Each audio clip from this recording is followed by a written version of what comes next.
Luckily, Inspector. Aham maktada Inspector tayai tabiribasing James Hayuzana taramuk chabugalona ikoklona khurumjari ngasi su pudana laksari Inspector tayai chatret ka kunthra mathus suba tangka ngasi gi tangka asi su Inspector tayai gi wari paring asi bunung sibi basingi damak tongan bu wari kya pujarak semjari basingi manungda ngasi gi wari sisu wari makhalam aba basing losin minasi hatta badina kanda thaminasi tabishi mana yinghaning dabagi manbada ina hairam dabagi wani sir swaide CCTV yam layena krino khangde CCTV yengbo makoi da thau ting madu ngai grene sir kri da sauthoi no khangde na hawai TV ahan ba lerak da black white label TV singduna makoi gi mungda mahabharat ramayan yengge tawbada yenghaning dabado chitra yengba sangge tawbada yenghaning dabadu ga sa e manai krino khangde mabu phataba mi singje go na hawai ti yam la label jingo sir black white TV do khoi khonda ma lerak ko da go yengba da krino makoi imung manung da khunang yamna sakai hair ga khoi tan ta li yenghandri ni ne sir krino yengge na changob da thong go lonchen ma ga si yaw ri ni sir yare nabu si yari ko yari yes sir yari hita sangbiu sir si sangsam biro ga sokri sile sir pambiu sir sida pambiu ga same de krino aina ramayan mahabharat yenghaning de hair boge ora male nangi CCTV sida ramayan mahabharat yaro moida sir yani sir sangsam biro yengbiu yani sir CCTV have ni ko sir kai yengbi ga da sir kai numit ki sir ngarangi yam tayeng magi last location chi swasi do okiban sigino pimsa se urba aduga activa mo yauke sir activa di sir asigi international pharmacy leje asigi yena khas activa ma ngarang du khama leje kana gi no di khang do sir ai je sum khala ni sir kariya activa pare de nangi CCTV side yo activa ma nang hari bo ma pa side gari khamba natraga nupi mana gari khamba thambo rabadi nupi de sojro de kana ga sakhi kana ga wa ngana ki kari to ke badam tiyak santos oti wala khaturo sir hang tu sir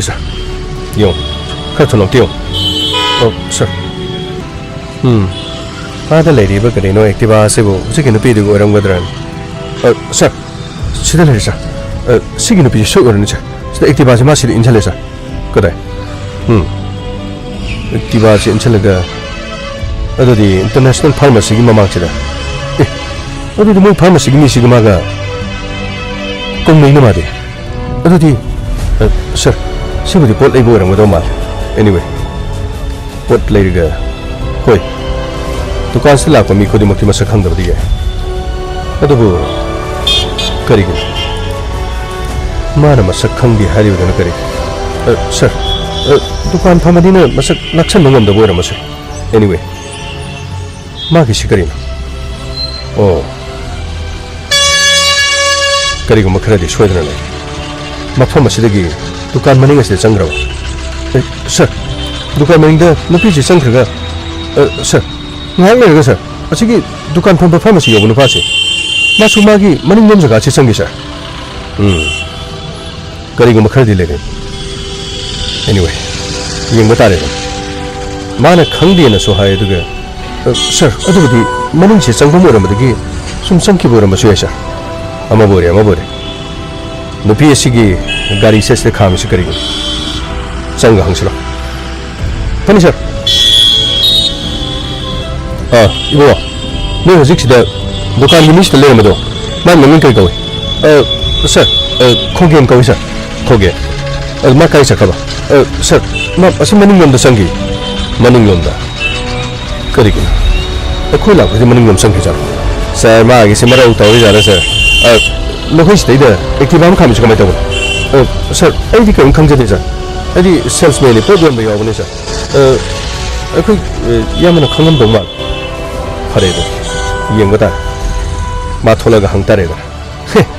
Karino si ni pa si so ma su Karino ko na hang ba ko na la ko de gi lo ta na Karino ki na sem gra jala sir yeng si ga ma thola ga hang ta re do ma na Karino gari su khang de hai gom tawi maning da so no pi su sang gi ba ma su sang ni hai gom tawi ꯀꯔꯤꯅꯣ ꯈꯪꯗꯦꯗ ꯌꯦꯡꯕ ꯇꯥꯔꯦꯗꯅ ꯑꯁ ꯀꯔꯤꯅꯣꯅꯦ ꯁꯥꯔ ꯃꯅꯤꯡ ꯐꯥꯎꯗꯣ ꯆꯦꯟꯈ꯭ꯔꯖꯥꯠꯂꯣ ꯁꯥꯔ ꯒꯥꯎꯃꯩ ꯑꯩꯈꯣꯏꯅ ꯃꯥꯕꯨ ꯀꯣꯏꯊꯤ ꯊꯤꯔꯦ ꯍꯥꯏꯕꯗꯤ ꯃꯥ ꯀꯩꯁꯨ ꯈꯪꯉꯝꯃꯣꯏ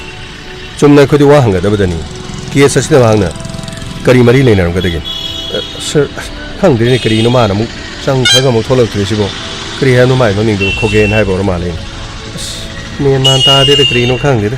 ꯍꯧꯖꯤꯛꯀꯤ ꯃꯇꯝꯁꯤꯅꯕ ꯃꯤꯁꯤꯡꯁꯤ ꯃꯑꯣꯡ ꯃꯑꯣꯡꯅꯤꯗ ꯑꯩꯈꯣꯏꯅ ꯈꯜꯂꯨꯕꯅ ꯑꯃ ꯑꯣꯏꯔꯝꯕꯅ ꯑꯃ ꯑꯁꯦꯡꯕ ꯈꯪꯗꯦꯗ ꯈꯜꯂꯨꯕꯅ ꯑꯃ ꯑꯣꯏꯔꯝꯕꯅ ꯑꯃ ꯀꯔꯤꯅꯣ ꯈꯪꯗꯦ ꯁꯥꯔ ꯑꯁꯤꯗ ꯊꯣꯛꯂꯛꯑꯦ ꯁꯥꯔ ꯀꯗꯥꯏ 이모 손 엄청 랭실로 손 sir kari sumai dawon nangi dukan mamang sida nupi ma aikoina ubra haidana sigi photo ji khangi ko sir ai ude na sir ai haijakre sir nana ude na haraga CCTV da nupi siga nanga wari sana ba aduga magi gari si nangi dukan sing maning da leiriba sida active amne sina tro sir sidi nupi ni ngarang mai active sing hak thamjarong ge na thamam kari active sing hak tang thamgen thamjaram ba aduga khone se photo ro haliba siga masak sinang na khangde habadi sir waru biadi aidi mamai di yam toin ubuna tabani na sir hak tang thamge na ma gari do hajarama ga gari se thamam achumani sir aduga gari se ngasi sumung leiramba sida ngasai ayuk laaga muk thammira sini sir aina khanjari si pare adudi nangi phone number amta piro sir aigi phone number di karigina sir karigina nangi phone number piyo habdana na kiri do sir adugi na tera sir gari si thamambaga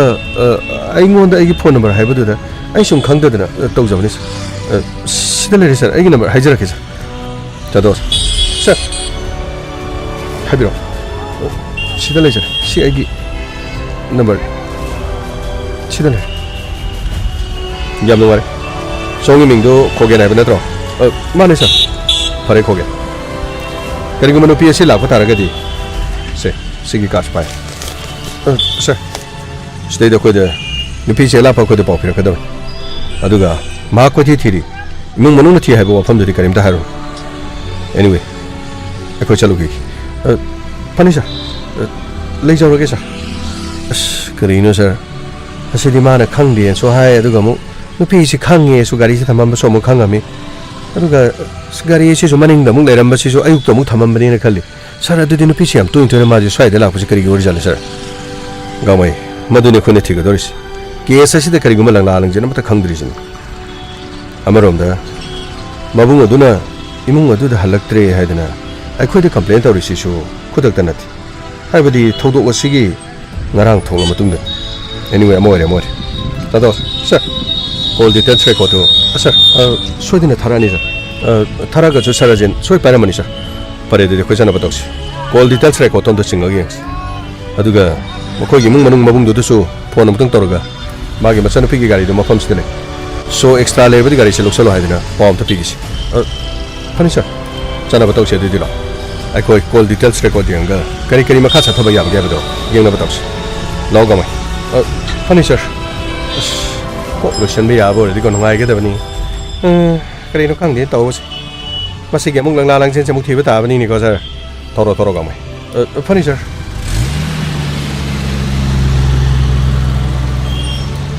be mola sendoi cha be mola sendoi cha be mola ko nu ga mai to jo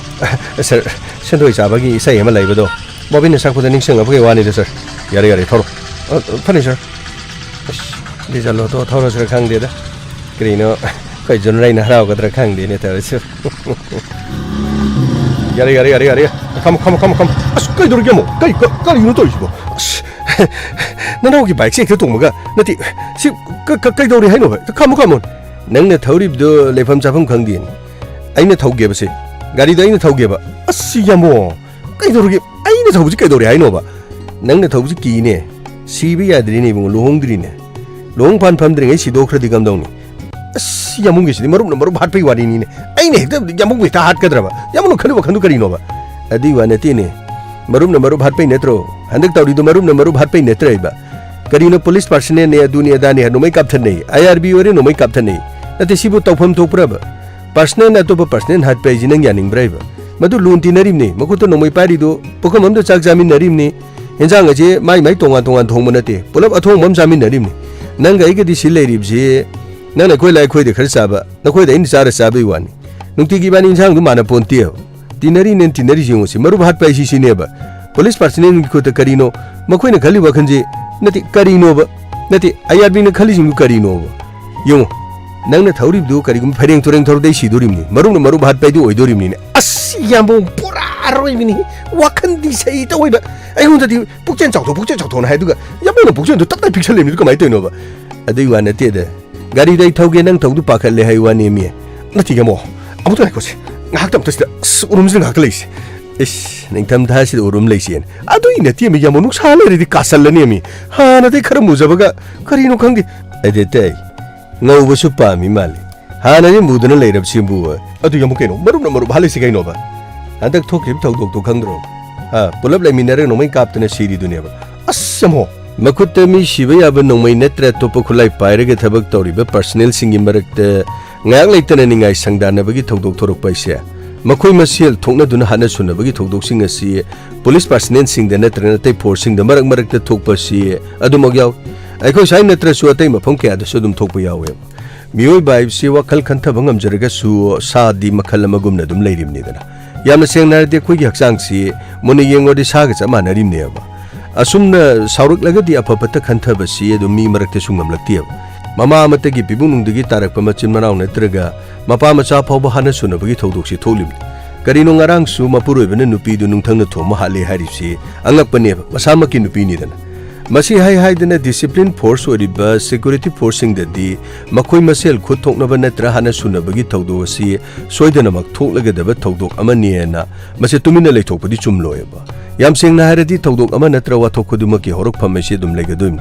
nungai taba duga pongningai oiba karigum wafam singda makhoi masengi marakta nungsinabagi lipun khaktana amana amabu ngakthok ngaksin tongna duna mathau pongning changba personal ohen baibse makok thongba police officer singi tangai phadaba thogdangam su leina ide duma haijegeba yam sengna harabdi maram amana mathau toriba police personnel sing marakta matamgi oiba unkhanar pa yorok singi matangda matam chana khut thingjandan warek watem tahuraga diphai maduna tragri pamdaba thodok sing je tholok doimne Manipur da makhal kaya gi khulai paiba forcing adu maglai hariba forcing asigi manungda marang marakta thokpa thodok sing haraga di masana paijariba service nongmaiduna masa mathanta kapsin jaduna sibai sima yam toina thoklim service ki nongmaiduna topa personnel natraga makok thongba officer kap laga hatpana chingbai thodok si mamangedi yam thokhreb asiguma thodok sing asi hojik su marang marakta sumaina sum tholok tarabdi handak tholib thodok si su yam nungai taba thodok amamne imung manung singduna wahauga dorib singdu karino khalubada lam phangdew tawdok sing asi thon dana ba thabak ama lokhat paib si arai ba thabak pudi oiroi dubu makok thongba police personnel singna asiguma tawdok sing asi kamdong na thoholoi dage haiba kupna thidok laga amasum khudong chada ba kohan nabagi pambai sing asi season naraga makhoi masel gi marakta nungsinaba miyam gi thogal to honmang amlage de officer sing adu hai singba mathauda mapuning changba kanguni na singtha ba yaga dorimni yam sengna haradi tawdok si Gujarat ki legislative assembly pangthokre dana kongara aduna mikhal asi pangthoknaba thorang du loira matungda mathang phase 9 na pangthorakadorim mikhal asi gi yenglaga mahoksa gonu Manipur dagi su personal changa gi mathakta election commission of India gi yathang ama lakhibane yathang adugi matungina personal sing changa rom du tongan ba ARB gi battalion sing MR gi battalion sing digi khongalaki asumna hum suba ARB gi personal humdra marphu rom su mikhal gi mathau taunana bagi dama Gujarat ma khoi thakibane hariba thong sing asi atopa state ta pangthokpa mikhal singda adum tangai phadana tawdaba yadi Manipur gi election matamda su atopa state gi force mayam ama mikhal gi matamda Iran thon dana bai dana dum koi saida dum lakpa yauri dune asumna Manipur gi Gujarat ta mikhal gi mathau toba chatkhiba ahum suba ARB gi personnel sing na lauriba post amada personnel amana mahakalemina ba personnel sing de nomaina kapsin bedegi havildar ama yauna ani sikre duga topa ni amana kara khajik solaga hingdi hingore tawdo adugi horokpham hogjumaki oinadi chapchana khangbadi ngamde adumapu makhoibu nongmaina kapliba personnel adugi maintain health adu karam tawbagi haibadudi tawdo adumang adum taklabne maramdi mahak mayai kaba chinjak chaba mi sunati mingonda su kakka tagonda mi nati na pawmanadi hairi masigi mathakta su numit adu da mahaka kanagumba ningai sangdana kiba madugi paw amata hogjumaki oinadi phangde na su haine Maram aduna nongmaina kaptuna personnel atai hatpagi thodok aduda pungning wakhalga mari leinabu oiramgadra haibsi singnaba wafamsing leiriba. Matang asida aikoina panba yaba wafamsingdi makutta khulai pariba personnel singna karigumba mental health ki problem leirakpa thoklagadi mangonda sizinariba nongmai adu personnel singi natraga miyamgi punsi mangnabagi maram ama soiduna oirakadaurimne. Maram aduna khulai pairaga thabak tawriba personnel singi marakta mental health karam tawribagi haibase awangwa thaki police personnel singna akhang ahi singa tanaraga yamna toini yengsinbagi tangai phadaba leiriba. Asiguma thawdo asi hongna sani aduna tumina leithokpadi chumlo. Thangai sengna makidi thawdok sing asigi tekchak kanana nu masi pupam thoibse. Mental health ki problem ama leiramba taraga di mahak pukam dongna aduk loraba duty udu tawnabagi dama kanana tharibno si yengchenbai mathau tariba. Mahakumba natraga pungning wakhangi laina leiba miyoi ama asumna Manipur ki police ta kayam yaurige natraga mayai kaba chinjak chabana kana kanano mental health ki problem leiba singna kanano aidu thidok layeng bada pharoidaba oiraga di thabaktagi ningthina potha halaga karino pension pirama hingba ngamna na balayeng jana bohona bibna phayaba asigumba si matam chana pangthok ta tare di aibo haijawadi tungda su dum tholok pa yaiba as yamung madugi khalordi mathabu saida china na tinarba do khulai paimina na chatminari do ma nari ena khaloni nari en khalmai noi do par tawradi as adum loi tapta tamni ni yamo adudani ne na hari wase khoina di phagi oina lawrubai wan yam sengna hairadi antaki matang si yam seksaningai ni masidagi param tamakanda matung manau thoktanaba karino no ba thodangam lokhutpagi yam tangai phadabdu leirib janita as yam haigumna personal singsi masi phasana ts thokthubgi mathodi tari ama bure tinaraga leminaraga polap leminar hat paisi madu wakhalgi oiba pungningi kari leiramdo wali digamo aikoina di khangdamni pangai hairubdi aponte adubu luri wafam di sikrab thawai singdu di kanana amohana halakidro imung manung do ke amwaram gani uji adu khakta nate nomai kabli be imung dugi mi singju waram ga dorimne amabu ere kai khraba isidi mang khramne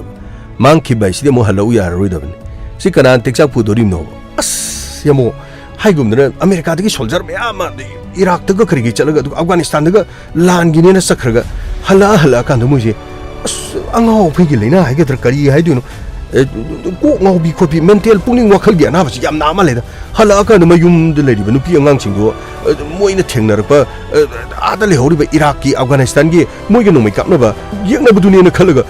thang puthoro yali gan haibu pogi yam tai ko yomo aduni adu khakta nati micham miyam marakta la kan de mi singa simana sum yekna ba ngak toinu ukidne mai maram de leba mi du yekna ba oina uri harim masi punu masi pungning wakhan ga mari leina bo itarabdi tangai phadana tha ahum mari khudingi natraga sigumba aruba duty ma tha dau leirabdi makhoi singa si medical checkup am tawrakanda karino khalaga miya marakta punba yaroidu di khanto hoba isi mi yam phai haibu anida as yamo adu waina gari thogi yadribu yamo aibu mental health check muk tawse hairaba sar lenin gi manakta muk chalu hairaba ibo yare adu wana tide nangna thawdu sum angang ni na sum fere haire pangthau thawi aina di tapna thaungnamne na masidai de sei gaidu ataba sakthar masidai de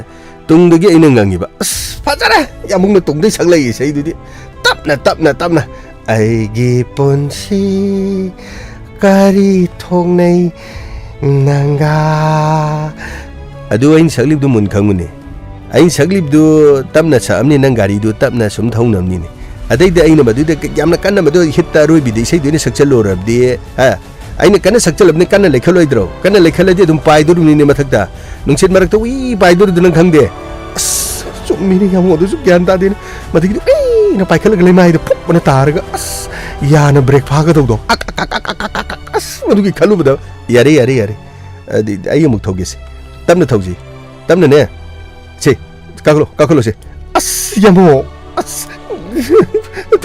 gari no minang hari do se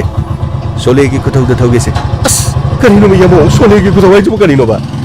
sole de thauri dudi ye do seti hamdai hi ai thogese tung yamo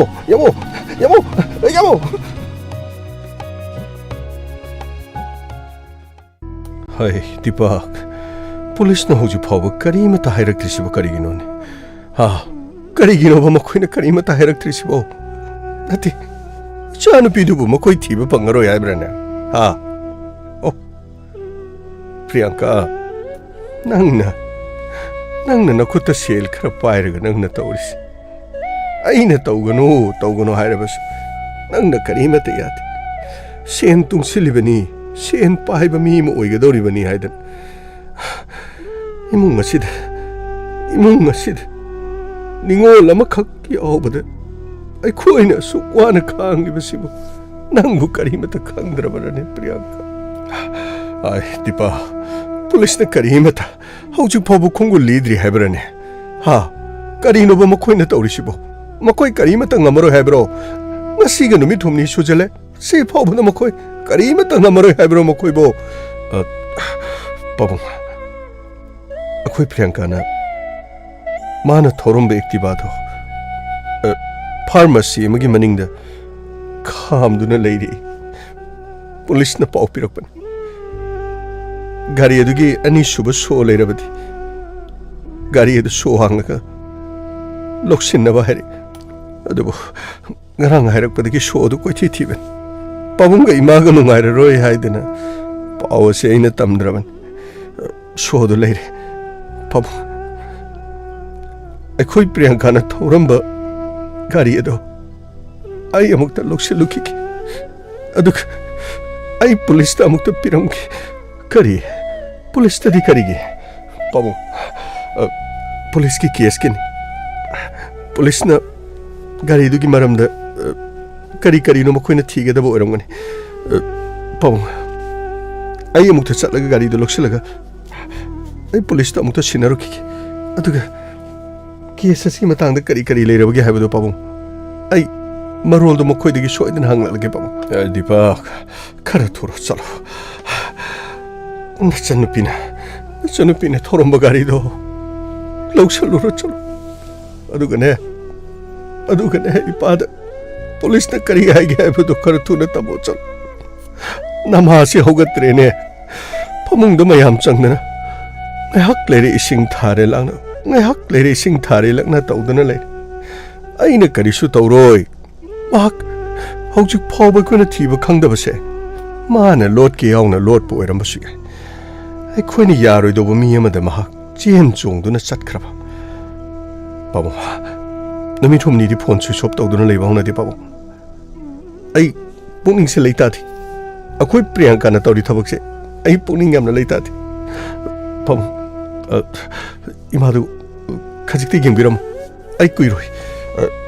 ꯒꯥꯔꯤ ꯑꯗꯨ ꯁꯣ ꯍꯥꯡꯂꯒ ꯄꯨꯂꯤꯁꯇ ꯄꯤꯔꯝꯕ ꯃꯗꯨ ꯈꯛꯇꯅꯤ ꯄꯥꯕꯨꯡ ꯆꯠꯂꯣ ꯈꯔ ꯐꯪꯅꯕ ꯊꯤꯕꯤꯌꯣ ꯍꯥꯏꯗꯅ ꯍꯥꯏꯕꯤꯌꯨ ꯍꯣꯏ ꯄꯥꯕꯨꯡ ꯑꯗꯨꯗꯤ ꯑꯩ ꯆꯠꯂꯨꯈꯤꯒꯦ ꯄꯥꯕꯨꯡ ꯆꯠꯂꯣ खरा येंगा चलू को गाड़ी गाइदो खरा करीनो खरा येंगमो होय बाबू सर कदरे Santosh sir call details record sir कदरो सर मसलीदा कॉल डिटेल्स रेकॉर्ड सिंग सागी नंबर सर खोगेनगिदो कदरो सर मा खिबनुपी प्रियंका ग वरी सानबगी करी प्रियंका ग वरी सानबगी अदुगा नुपी दुदि मागासु खंगनदि हाय अखोना मसक उलबसु मसक खंगदि हाय अदुगा सर मागी मोंदो सर आइदि चिंजिंग नरबनि सर नुपी दिसु मसक खंगदि ना हाय अदुगा गारिसु नुपी मिना समाय थममी खोलमी मानासु हायजु Haidi sir अदुगा call details record सिदर मागी नंबर सि सर मसिदि खंगना सानाबो मरु मपांग अमगा वारि सानाबो मदुदुगी चांगदुबो हेल मसिदि एनि सुम खनबदा सर मखोइनिसि मरि फोबो लेनरम याबगी ओके अदुरबदि खोगेन की मनाक चट ताबन मागी मतम लोरेदना करिगिदम तो माने खुदि मिनमलिबा आई खुदि करिगिदम तो लोलिबा नुपी दिगे फोटो उरबो फावदो माना मसक खंगे हारिबगी मरम करि अदुदि सोयदन मकी थबक असिद महाग यावरदबगी मरम लैति अखोगे टिम गामै सर गाड़ी थोदो नबतो अदिगा राहुल गा बिमोगस करो फगनी सर गाड़ी थोदो चरगे सर थोरो खथरो सर होजिक सुमा दुकान दसु दुम लेरंगदो माल फरे दथि माकी कॉल डिटेल्स रेकॉर्ड सर मागी कॉल डिटेल्स रेकॉर्ड दसु माना प्रियंका दो कॉल तोबगिन अदुगा दीपक हारिबा मिसे सर अतोपा मिउ दसु कॉल यामना तौ हारिबा नंबर सिंग सिति नुपानी नुपिनि हाबदिगी मदुगी डिटेल्स दि सर मदुगी दि पुथौथ्रि एनीवे अमोरे अतोपा मिगसु वारी वता याम सानाबा अदुगा प्रियंका कसु वारी सानाबा अदुगा प्रियंका सु मसक खंगदि हाबा एनीवे मागी मा कसला खंगदब सर गाड़ी रेडी लेजरे सर मैम लापिरो सर चलो थो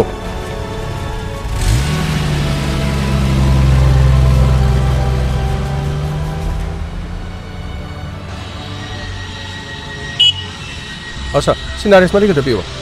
Oh. Sinale. Kaya ta. Pakun juga. Ya. Ya ba. Nok ko mugi ina mahim da lojage. Mami yo biro. Mami gi yo ke. Sa pa ba me ta bi bi. Se. Si Lupita siang pa. Si tho. Lupa kya? Lupa sam piro ya. Sinale no. Kari no sin. Pulis kang hu yu na khun le. No. Thong do sa changa sang. Kai ni amba. Ai ni nga sala ji ni ne. Sa changa sang ngasi. Prob chang na tawsi. Khoi ma. Kari no sir. Magi dukan si thong sa sa lon jang gre sir. Lon jang ga ni. Mara le bini na. Thong lon jang ma ta. Oh, okay. Sir. Kari gino thong lon sali ji. Sir, ngasi gi di matam silo sila ba sir. Numidang yam theng na hang dre sir. Kari gino na hang ge di numidang theng hang hai duga. Numidang ngasi di yam ngana lon sali ji kari gino. Sir, ngasi di thaba ma lai ba sir. Adu gini sir. Adu di ngak tang police station sa ta. Sir, kari gino ha si ba sir. Ai bu kari lan ki ba. Nang na lan ba lan da bu wana ti. Ai khoi na nupi masa ma nang da photo wali nang na sa khang de. Sir, nupi du masa khang da ba ai bu phabi ge dor ba sir. Adu gi wana ti ne. Nupi du nang na masa khang de na haraga. Nupi masa du na gari thama me ma ha. Adu ga CCTV footage da hai ba di nang gi mayu na ri ba du kana sta gi na. Nang ga nupi du go wari sana ba ai khoi na uro. Adu ga nupi du gari adu thama ma ga nang gi dukan sigi maning lom thang ba side sang.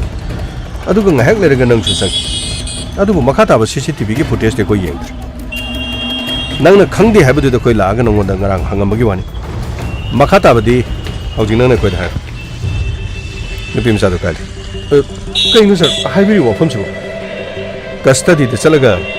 wa hang pang la ga na chin seng na khom ba pam ra. Natraga mimang to mang nai de na. Sir, sir na yam la lo bi sir. Ai di ta sina ma nupi do imasa khang jati sir. Aduga ma di ta sina ekoi gi dukan chi da la ga ma na gari du tham jaram gi wani sir. Aduga amuk ayuk ta gari le ram du sa ina khalina ayuk ta gari du ma na sta thamam ba da ekoi no ho bu sunati. Sir, nang na hanjan hanjan hojik sina sin thiri. Nupi sina na khang de na dum hai. Aduga nupi si ga nang ga chiang. Call details record. Liango, siango. Nangi phone number ko ne lo ri do. Girai lai na lo bai khan bro. Sir, sidi mara sum ekoi de hidak lang thak lo bugi. Hidak leibra. Adu leibra mara sum hang ko gi mana phone tor bu ko ngani sir. Ai di masi thu do ne ai di khang ba le. Ai. Na chen thi de na oi da pa da nang sum ngang ni ne. Ngasai ma khai ta gi na ta ba. Nang na thi ri ba na chen do. Nang na nangi customer sing da thi boy. Ai khoi da di chen do thirakan. Oi da pa da ba do nga ka. Nangi call details record ti yaw bada natana nupi masa si call details record ti yawri numidang wari sane ayu wari sane nungthel wari sane chumnagi wari sana banati mi amaga nongma do wari sana bagi sangda nakhoi ni sana bra masing yam he masin ta pudi nakhoi ni khangnei sane kari gi mutana nupi masa se nangi sigi dukan maning sidagi changkhraga amohna tholokpo uri nangsu dukan adugi maning dagi nangsu sangki Kari marang gino. Ayo, nakoi gi maning thang ba sida nakoi godang lai bro. Godang lai thong hao. Sir, godang lai te sir. Godang lai te. Nupi chu khang de. Nang ta sena khang de. Sir khang de. Chi ba. Mi mang to mang nai de na. As, ne pa ho gre do. Kari na. Ke thien ma mai na ni ne tawi se. As. Tawi se mayam se lo ni yeng na ri to. Ai. Nupi to kai. Hai le. Nupi to kai hai.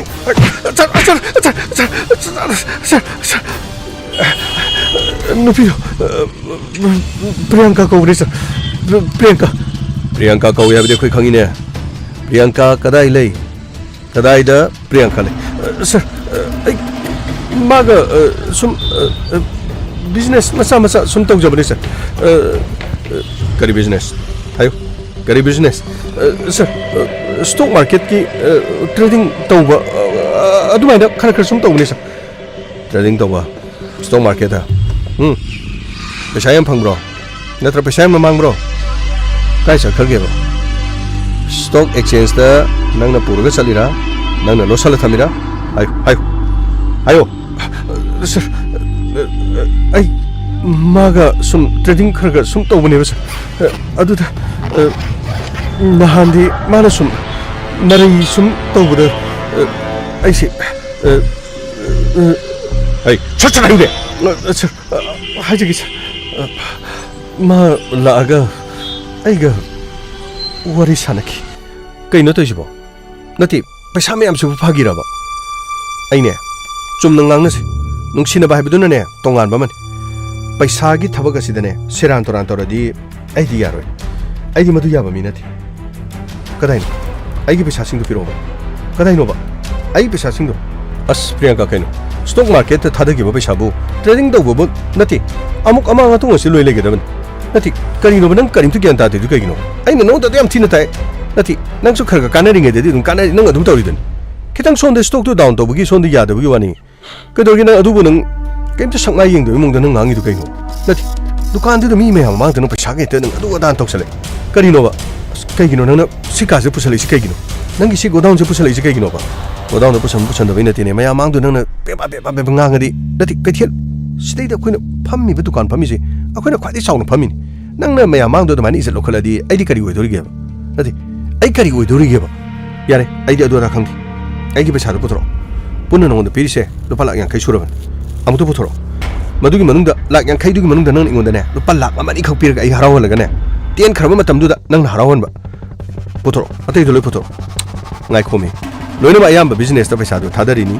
trading do bai nang aina nong da nang sungai heitradi nang hana tawguno na haidro as yare khoge yare kari gi aduna ingon da ka do bi nang na si yawra de na paisa phangni na ingon da haidai ne na ingon da haidra ba aini kharga sedoi satuk charma me hamdu so loina khongale adiga nong da side loina piraga nang na paisa du mathong maram ta khangande asuk yam khraba aina sahi manga turuk changa ino hana jarbo paisa me ham jibo nang na loi manghalaga kari no ba tawdo sibo priyanka yare aine nangi paisa do soidna pigen ai chen dau din na tedna ai asoba pharmacy medi hang phami ba nang uri natro ai asi hundu ma ga isa ka do nati no modul pa kya nasti yolise yare nangi este ne no modul pa kya chit kera selura nang este gi no mage khongkal ga ne pi bedo ingon do pikalo kai ne mete pi ga haino haro ai di nukti ne mafam chide ne gari la ala ga ste no da paisa thobu de ding amaro ba as yare se wadu ma khata na gunsi nang na ai bu su thajadra bani na phare nang ga ga mari su ngasi de gita na adu ga ne nang gi paisa sing do so ai loina singan nang ga mari tat pa gi ai di kari gi waja dori ba masima di khango ai ne nongonda yamna non jaraga ne ai gi paisa sing do pi ge ai bu nungsi biu ai bu koi biu ai nongonda hai ki ba lait nupa du di ne kaisu nati khangbra ai nu khuta ne pari ba paisa mayam se si sina ne nangu ma kya pareng le phani mangam nang na ingoda thaja laga nam thak torga trading tawri ni adu tawri ni trading da nang na lupa la amani khak thada ba aduga nangi dukan da thadar ga pochai hapaga ai paisa du pi bangam da ba natro thangai sena leitraga leite hayo paisa du pamadi pibige nachin thiba oidaba aingonda khadrak madak tawa nangna nam thak torga ibo sana baya ba minen khamro ha nangna ibo sana baya ba minen khamro priyanka ko bir kono mata aingonda sungu bir kono nanga ga mari kare mata leina ai ga pasado yam thole singo aina nangi pasado pini haidra aina nangi pasado pini haidra mimang tumang nai da ba nangi pasa khara du gi da ma nangi pasa sing do aina puraga ai gi phurka thap ki banati thada ki bane stock exchange ta thada ki ba stock exchange hai ba se amuk ka ba amuk down to ba amuk ka ba madugi nium sing do aina nong da kara na takram haduga aduk yam usittana khanna ai di nambu punchigi khongloi oi ge gaina aina nong da khan ki ba lebe aduga ai bu usit thoi den ngang ba ai bu aduk usit thoi den ngang ba yare ai gi pasa sing do haujo jmo loina pi adu natra badi nang apabo roi ai su ibung pa lai ai bu usit thoi den nang na ai bu nangi lukhak chaba mi dong na ai gi mai den nang na thap ai nang namai de thap da na na thoi phabu du mangane ai bu usit badi na thoi phabu mangane ha bi nang khangdri ne hello ai bu hello se hello karigi nang ai bu hat bangam de ai na harbi ne priyanka ai ngon de yam henjala kana nangi senpham sigo ai siki mata chena da mo kai loina pi gani piu ngasi mo pi ga da ngasi mo paisa pi rabadi mapan da thok tuna ai no kai law gani ai no mapan da thok tuna nang yam na hore ha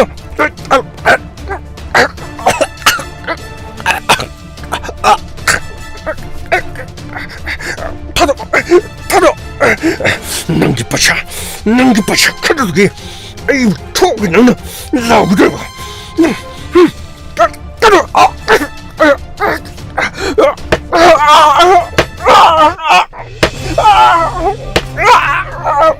Kogi pasha met.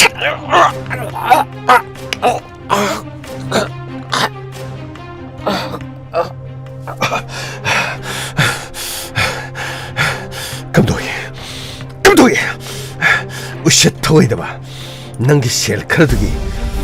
Lekai da mimang da thoktan aibu. Laugani hai. Kamdogani. Shide. Ai lady ba. Pharmacy. Box. Hida kapugi asobo box da. Plastic serang yom chalaga. Chetna pun chalaga. Atheng ba da. Turel da thadana ba toki. Kadai chakle.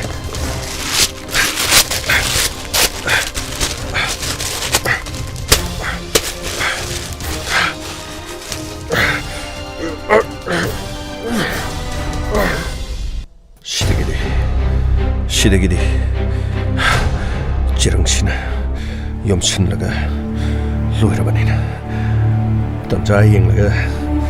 던자잉라가 마품 샤바무도 혼독고 따라네 낭기가리 레이션아도 막 에이 쿠나 파워 팅와이 폴리스나 티갈라나바서 에이 핑거프린트 따다는 아두가 막 에이 마품 마시들 라이 하바디 까나나서 강고 Kangani. Sure. Shumna. Magi yamla ba senpam singado. Maga ye yanar matungda. Stock exchange ki. Belu yenga ga trading tawbani. Adu sir. Aishu thabak asida yamna expert we badinati. Maruma pangsina talakodi ahing tumda ba makai aishu tawki. Kana ba khrasu pangki. Adu mamai thangda mahak. Ekoi gi swagi dukan khrada Mahna shell thada bahoraki. Matamadu the Makaiga, Kangnaki. Arimada shell thada the Mingo shell, Komada Waga the Wishrock. Trading the Bashat Hadasi. Madudigi Pang of a singado. Ivanigena Shahiduna. Mongunda in a wapam Shahodoki. Matam Kredi Kanarabi. Hadabasher. Mammy Tangadi. Bashasingado, Matang Mangsilapadi. Mana Pashado, Mapamaran Kangana Toba Horokivanisher. Hadabasher. 미망 도망나이드는 두칸 날라가 와정하고 셀 토바르기 마가 이게수 능 신어버기 말이 랭나리면 아두 막다다 막 타모이 암나 삑바는 삐 미망도 톡나가 아이비 요나는 버기다 먹어나기 마시기 마뚱되게 사오고 파타오더버나 뿌나막시 톡기 아시 박상디 하우직수 고다운다 마네스 Hojiksu, go down the lady.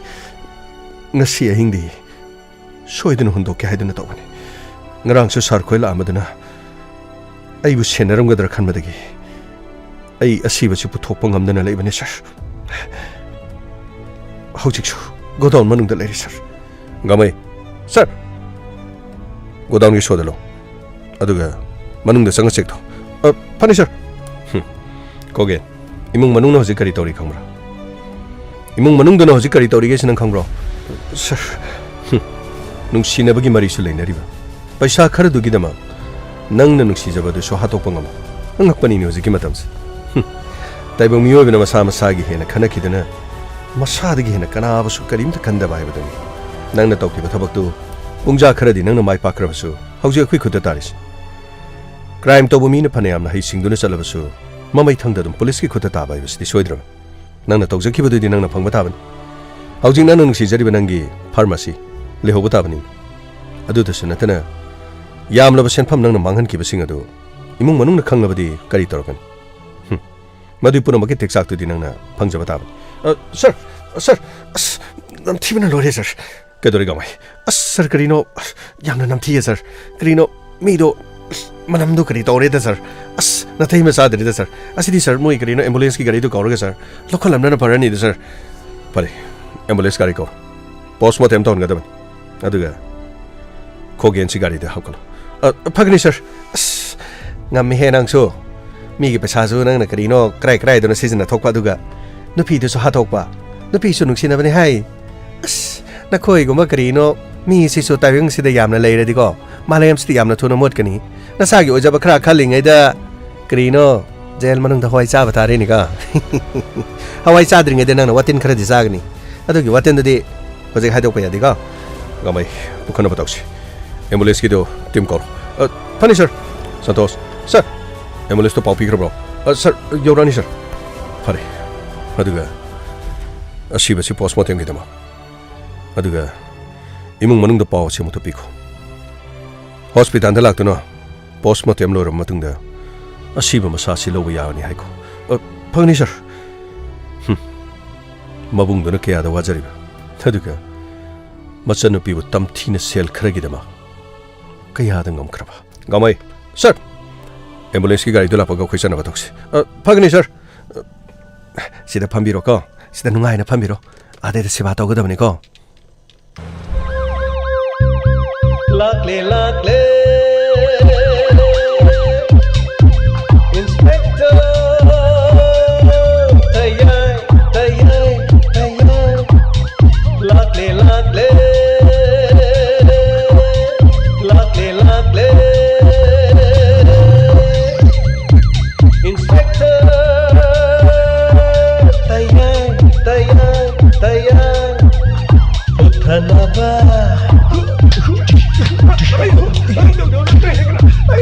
Kanbinaba. Thank you, sir. Welcome. Uthanaba. Kanbinaba.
Anana thakachari ngasigi Inspector Tayay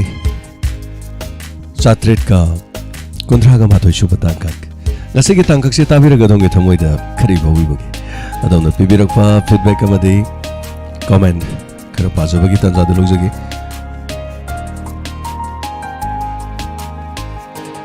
ngasigi birthday tariba sing yafa mangol piminasi me apunamak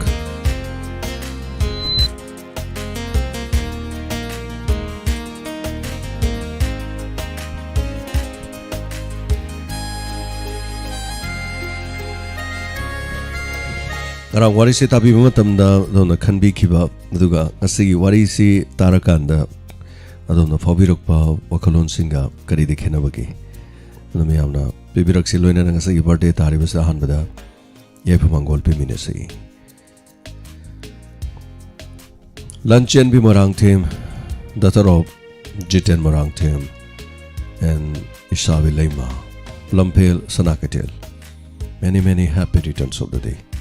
Nungairaba Chasigi Maponomit Kitamagi from Mongol Pizari Palem Batogi Seba Matum Lom Toduna Lekai Lamdamgi Sanalai Paki Fava Katobanga Moibu Hanadagachari Punchinung Sangba Nadi Yektaba Mai Sing Set Punamati Octopo Shunu Haidana Nijari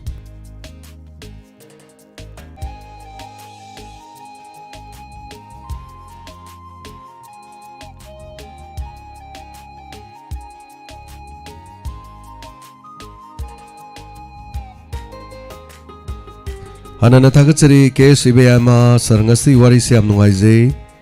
Droboga Itogana Naire, Aduga Sir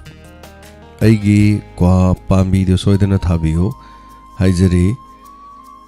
Naduna, Lady Bakesi, Bonau, Yamatuna,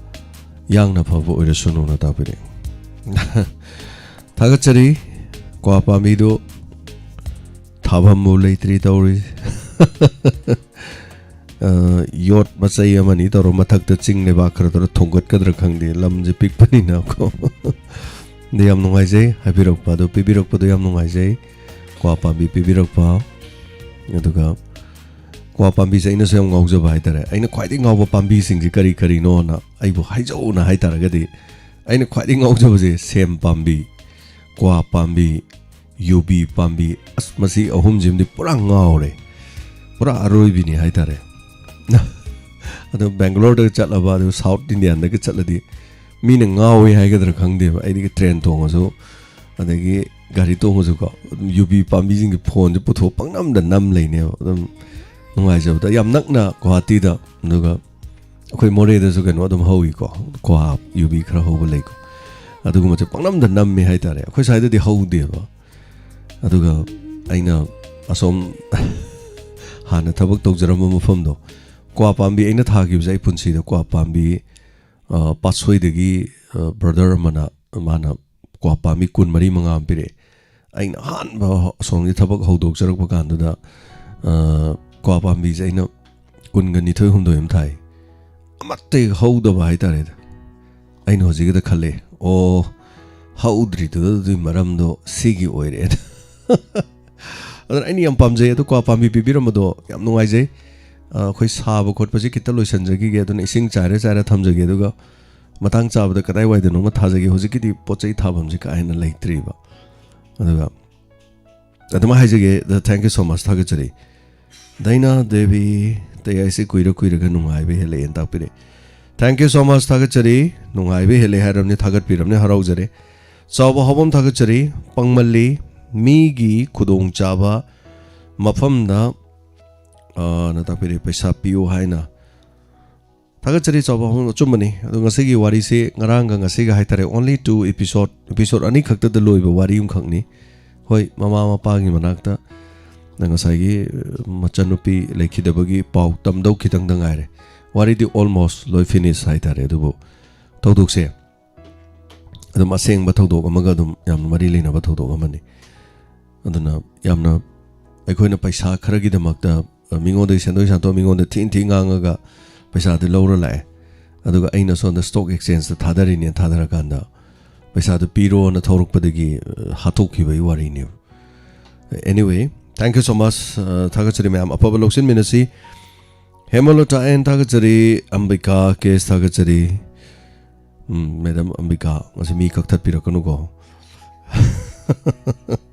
Say me what of the lawyer, Madam me pankak the Kaktanava. Adukara later his Raxanico. No Takachari Hanana Asalata debi Manohar Mayum. What is say Amnunaize, Matamatangi, issue, Putoktuna, Topi Takachari, Sandoiza Bibi Mola, Gangway, Ye, Karan, say, on talk na, Nunaiza Crane and Tapide. Thank you so much, Takachari, Hanana. MB Mola Devi Sarangasi, Haninga Litan Nungai Cre. Kogendo Gangway, Watin Mayam Pijabiron, Hoi, Matsazera Nihoren. Commentem Rajan Sar Takachari, Hemolita and Takachari. Priyanka Kogena Hatpo Irame, Mayamna can be the Gomana Vibra. Tamubichurom Takachari Sarangasi, Yamna Lu Cre, Paisagi Tabak, Tawagi Paisanangam Dava, Tabak Late Habaduni. Hingada was say, Lucre Natapide. Yamnung see Agi now, Casey boy now, Nadano Zuzik lady. I say, Magi Mateng Bang, Bagi Pesakra Pudra, the my manak to Chaloena. I put in a can give it a gaitare. Chatri, my manak my manakta. I know, I see the Gimatam Kragimamanga. Punging you are all get home that I know him Kahagi. To me.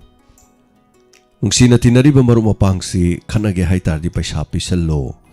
paisa puhalo ꯅꯨꯡꯁꯤꯅ ꯂꯨꯅ ꯇꯤꯟꯅꯔꯤꯕ ꯃꯔꯨꯞ ꯃꯄꯥꯡꯗꯣ ꯄꯩꯁꯥ ꯄꯤꯁꯜꯂꯣꯕ ꯄꯩꯁꯥ ꯄꯨꯍꯜꯂꯣ ꯄꯩꯁꯥ ꯄꯨꯍꯜꯂꯗꯤ ꯀꯩꯗꯧꯔꯅꯤ ꯃꯥꯁꯨ ꯂꯥꯏꯊꯣꯛꯑꯕꯅꯤ ꯑꯩꯒꯤ ꯃꯔꯨꯞꯀꯤꯅꯦꯅ ꯃꯥꯁꯨ ꯊꯋꯥ ꯁꯥꯔꯔꯣꯏꯕ ꯄꯩꯁꯥꯗꯣ ꯁꯤꯡꯉꯛꯑꯔꯣꯏꯕ ꯃꯇꯝ ꯆꯥꯅ ꯁꯦꯟꯗꯣꯏ ꯍꯨꯜꯂꯛꯑꯔꯣꯏꯕ ꯑꯗꯩꯗꯤ ꯀꯩꯗꯧꯔꯅꯤ ꯅꯨꯡꯁꯤꯔꯝꯕ ꯏꯃꯥꯟꯅꯕꯗꯣ ꯂꯝꯕꯤ ꯊꯦꯡꯅꯕ ꯀꯧꯅꯔꯛꯑꯔꯣꯏꯕ ꯍꯥꯟꯅꯗꯤ ꯚꯥꯏ ꯀꯔꯤ ꯆꯥꯔꯤꯒꯦ ꯑꯁ ꯉꯥꯅꯨ ꯊꯣꯡꯉꯦ ꯂꯥꯛꯑꯣ ꯃꯈꯣꯡ ꯆꯤꯛꯁꯦ ꯂꯥꯛꯑꯣ ꯃꯀꯟ ꯆꯥꯁꯦ ꯂꯥꯛꯑꯣ ꯃꯔꯤꯟ ꯆꯥꯁꯦ ꯂꯥꯛꯑꯣ ꯍꯥꯏꯔꯝꯕꯗꯣ ꯄꯩꯁꯥ ꯈꯔꯗꯨ ꯂꯩꯅꯕꯅꯤ ꯍꯥꯏꯔꯛꯑꯔꯣꯏꯕ ꯈꯨꯇꯥ ꯆꯥꯗꯗꯤ ꯂꯝꯕꯤ ꯊꯦꯡꯅꯕꯗꯣ ꯀꯧꯔꯛꯑꯔꯣꯏꯕ ꯂꯨꯅ ꯇꯤꯟꯅꯔꯤꯕ ꯏꯃꯥꯟꯅꯕꯁꯦ ꯄꯩꯁꯥ ꯄꯤꯁꯜꯂꯣꯕ ꯄꯩꯁꯥ ꯄꯨꯍꯜꯂꯣꯕ ꯑꯗꯨꯝ ꯇꯤꯟꯅꯔꯣꯏꯗꯧꯅꯦꯅ ꯑꯩꯅ ꯄꯨꯛꯅꯤꯡꯒꯤ ꯋꯥꯔꯣꯜꯗ ꯑꯩꯅ ꯍꯥꯏꯔꯨꯏ ꯀꯦꯁꯤ ꯕꯅꯥꯎꯅ ꯑꯩꯉꯣꯟꯗ ꯏꯕꯥꯏ ꯀꯩꯅꯣ ngасai puning waron hai kaino hai man kaidoruge es nana luna tinaba mising no paisa pu holo no paisa do nungsinaro hai di paisa pisalon hai do nangi do ingon da hai ba male na pa ingon hai de hai ni chalo hai ngon da hai ba nate kaino nang hai du ai ngon da hai ba sunna tanai as yani da paisa do ai tamna tamna inkhalak ke yani khara khara pirak ke na hai man ingon ai na yare wathi warem torogo no yare ngon da paisa thobra ina hai ba ada akhoi leminabani awana je dum hangnai hai tare yam nuksiba do ma de ingon da di ikoi koi de hojik sumana voice message ta hai tare ingon da paisa lorom dai da mai ima gi operation dorom dai da ingon da bai ma na ingon da hai yam nongning jan diamond gi tan thopirok pagi wa bu yam waram gi ni athaw di khar saram gi ni pisa kita piu bai ko hai di yam nongning ba diamond gi tan thopirok pagi wa bu di waram gi ni mathaw di am saram pisa kita piu adugi audio du yawe ai du ngarang nahan ai mana kari kari tharakena tharaga ai kappe hai tare ade sibai na hai du ngon do eram gani ga na hairam ne aina chalo taning de du du to de na de nungsi ba ngasai gi punsi da laimina bai se adune aina share to bada loiba nai roi bo poinau ga ai ga wari se aduga manu pi khonjel manu nu pi gi sei sei aina nu pai sei sei adubu aina ngaso haijeng ngasai puning waron do ai mongon da thin thingang nge aini yaning drogan ma sung chau chau de ngasi phodi na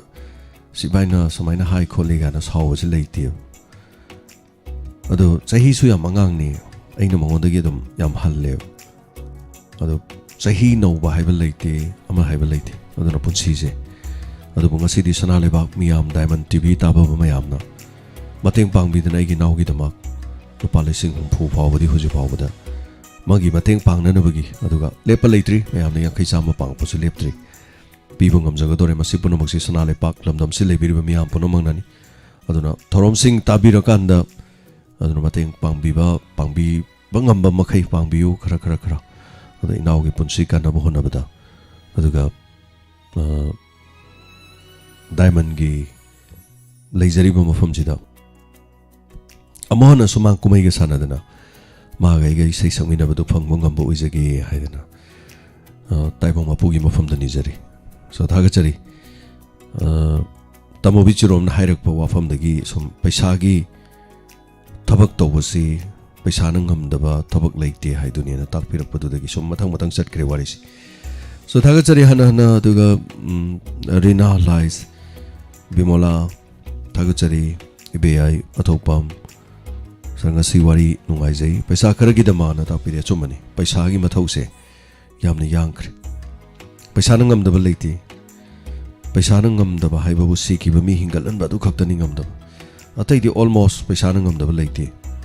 nungsina tinaramba maruma pa nungsina handaba ngami punna pokham amada chak chamina rama harau harau no oktan leram do paisa khargi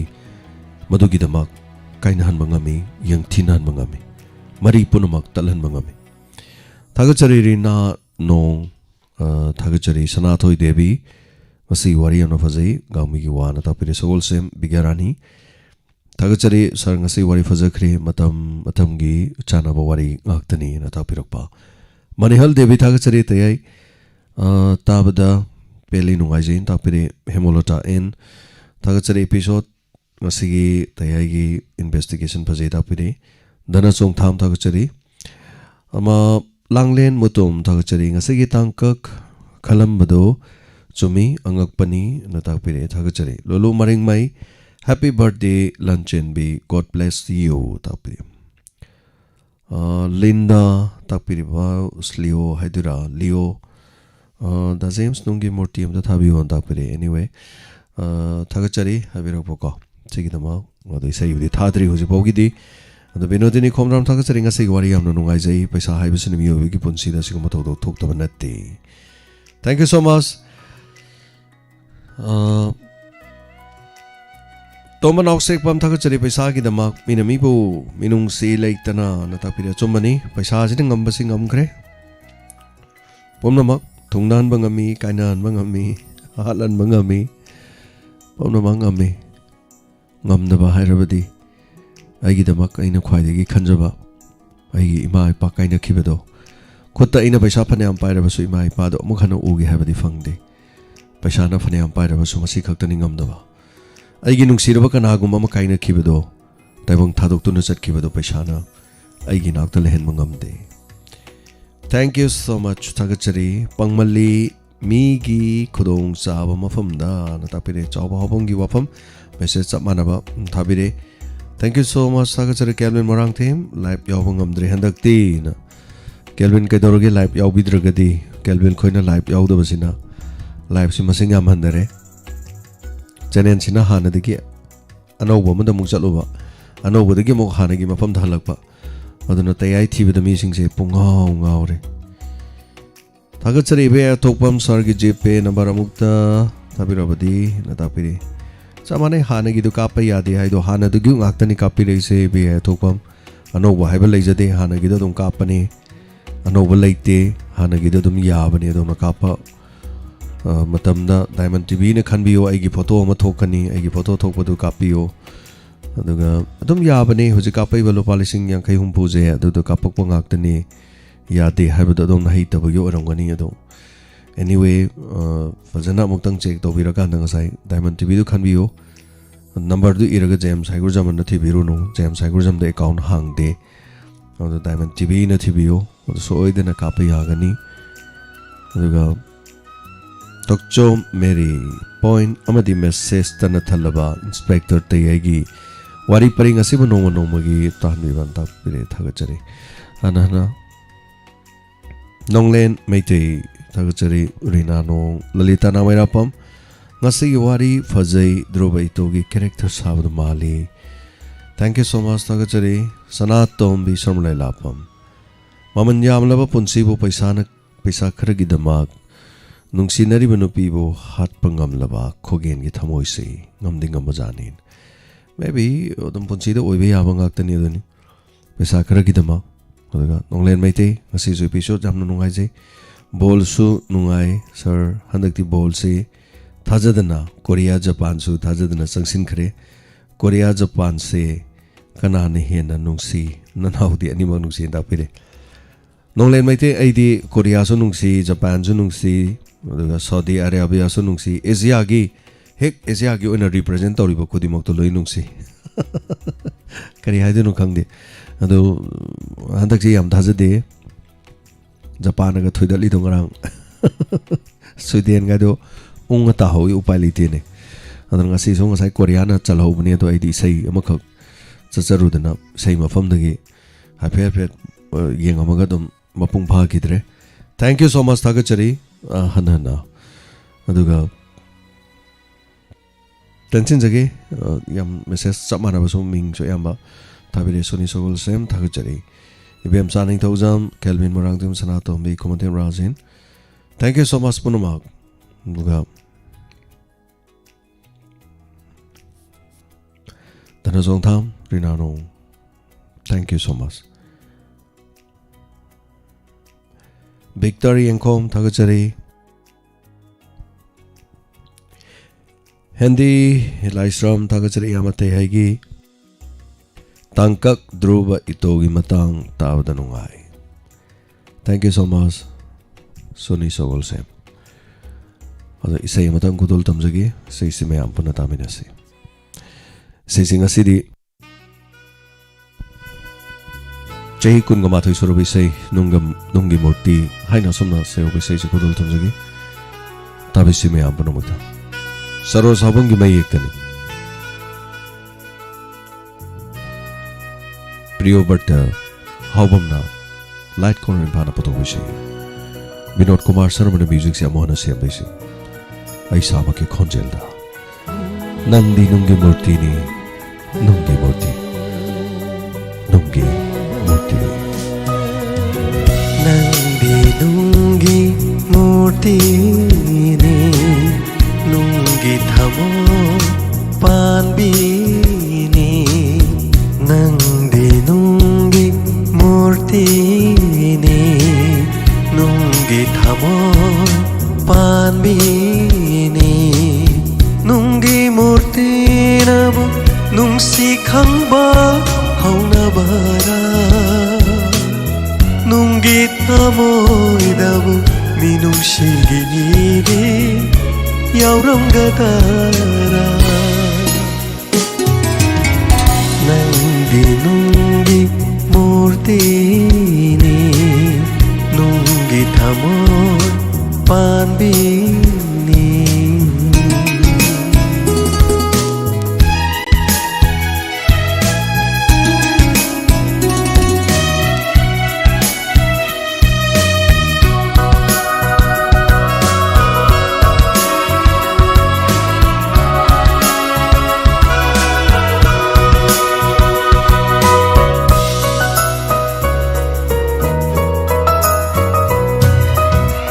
Nahagna thamoy panbi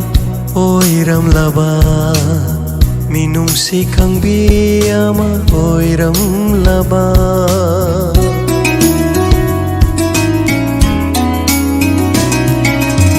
Nahagna thamoy panbi oiram laba. Minungsi kang biyama oiram laba. Asuk wajaram loy aigi punsi.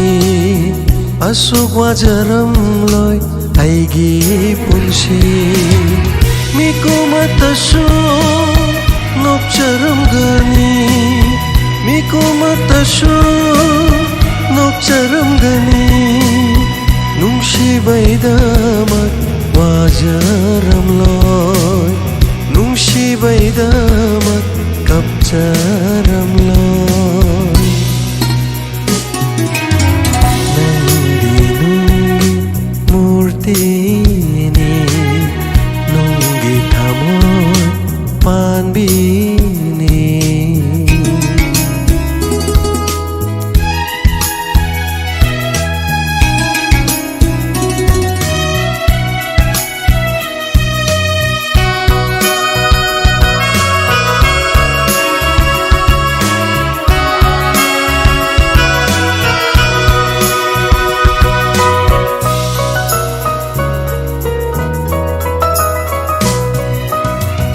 Aduklo na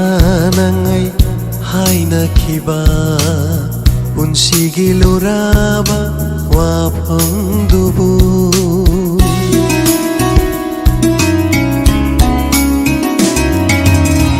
Aduklo na nangai haina khiba. Punsigi luraba wapang dubu. Karigino nangna kai halliba. Karigino nangna kai halliba. Thamoy pandebo taklam libara. Thamoy pandebo taklam libara. Masibu nungsibagi hauna sara. Masibu nungsibagi hauna sara. Nandi nungi murti ni, nungi thamoy panbini. Nungi murti nabu nungsi khangba haunabara. Nungi thamoidabu minungshigini yauramgadara. Nandi nungi murti ni, nungi thamoy panbini.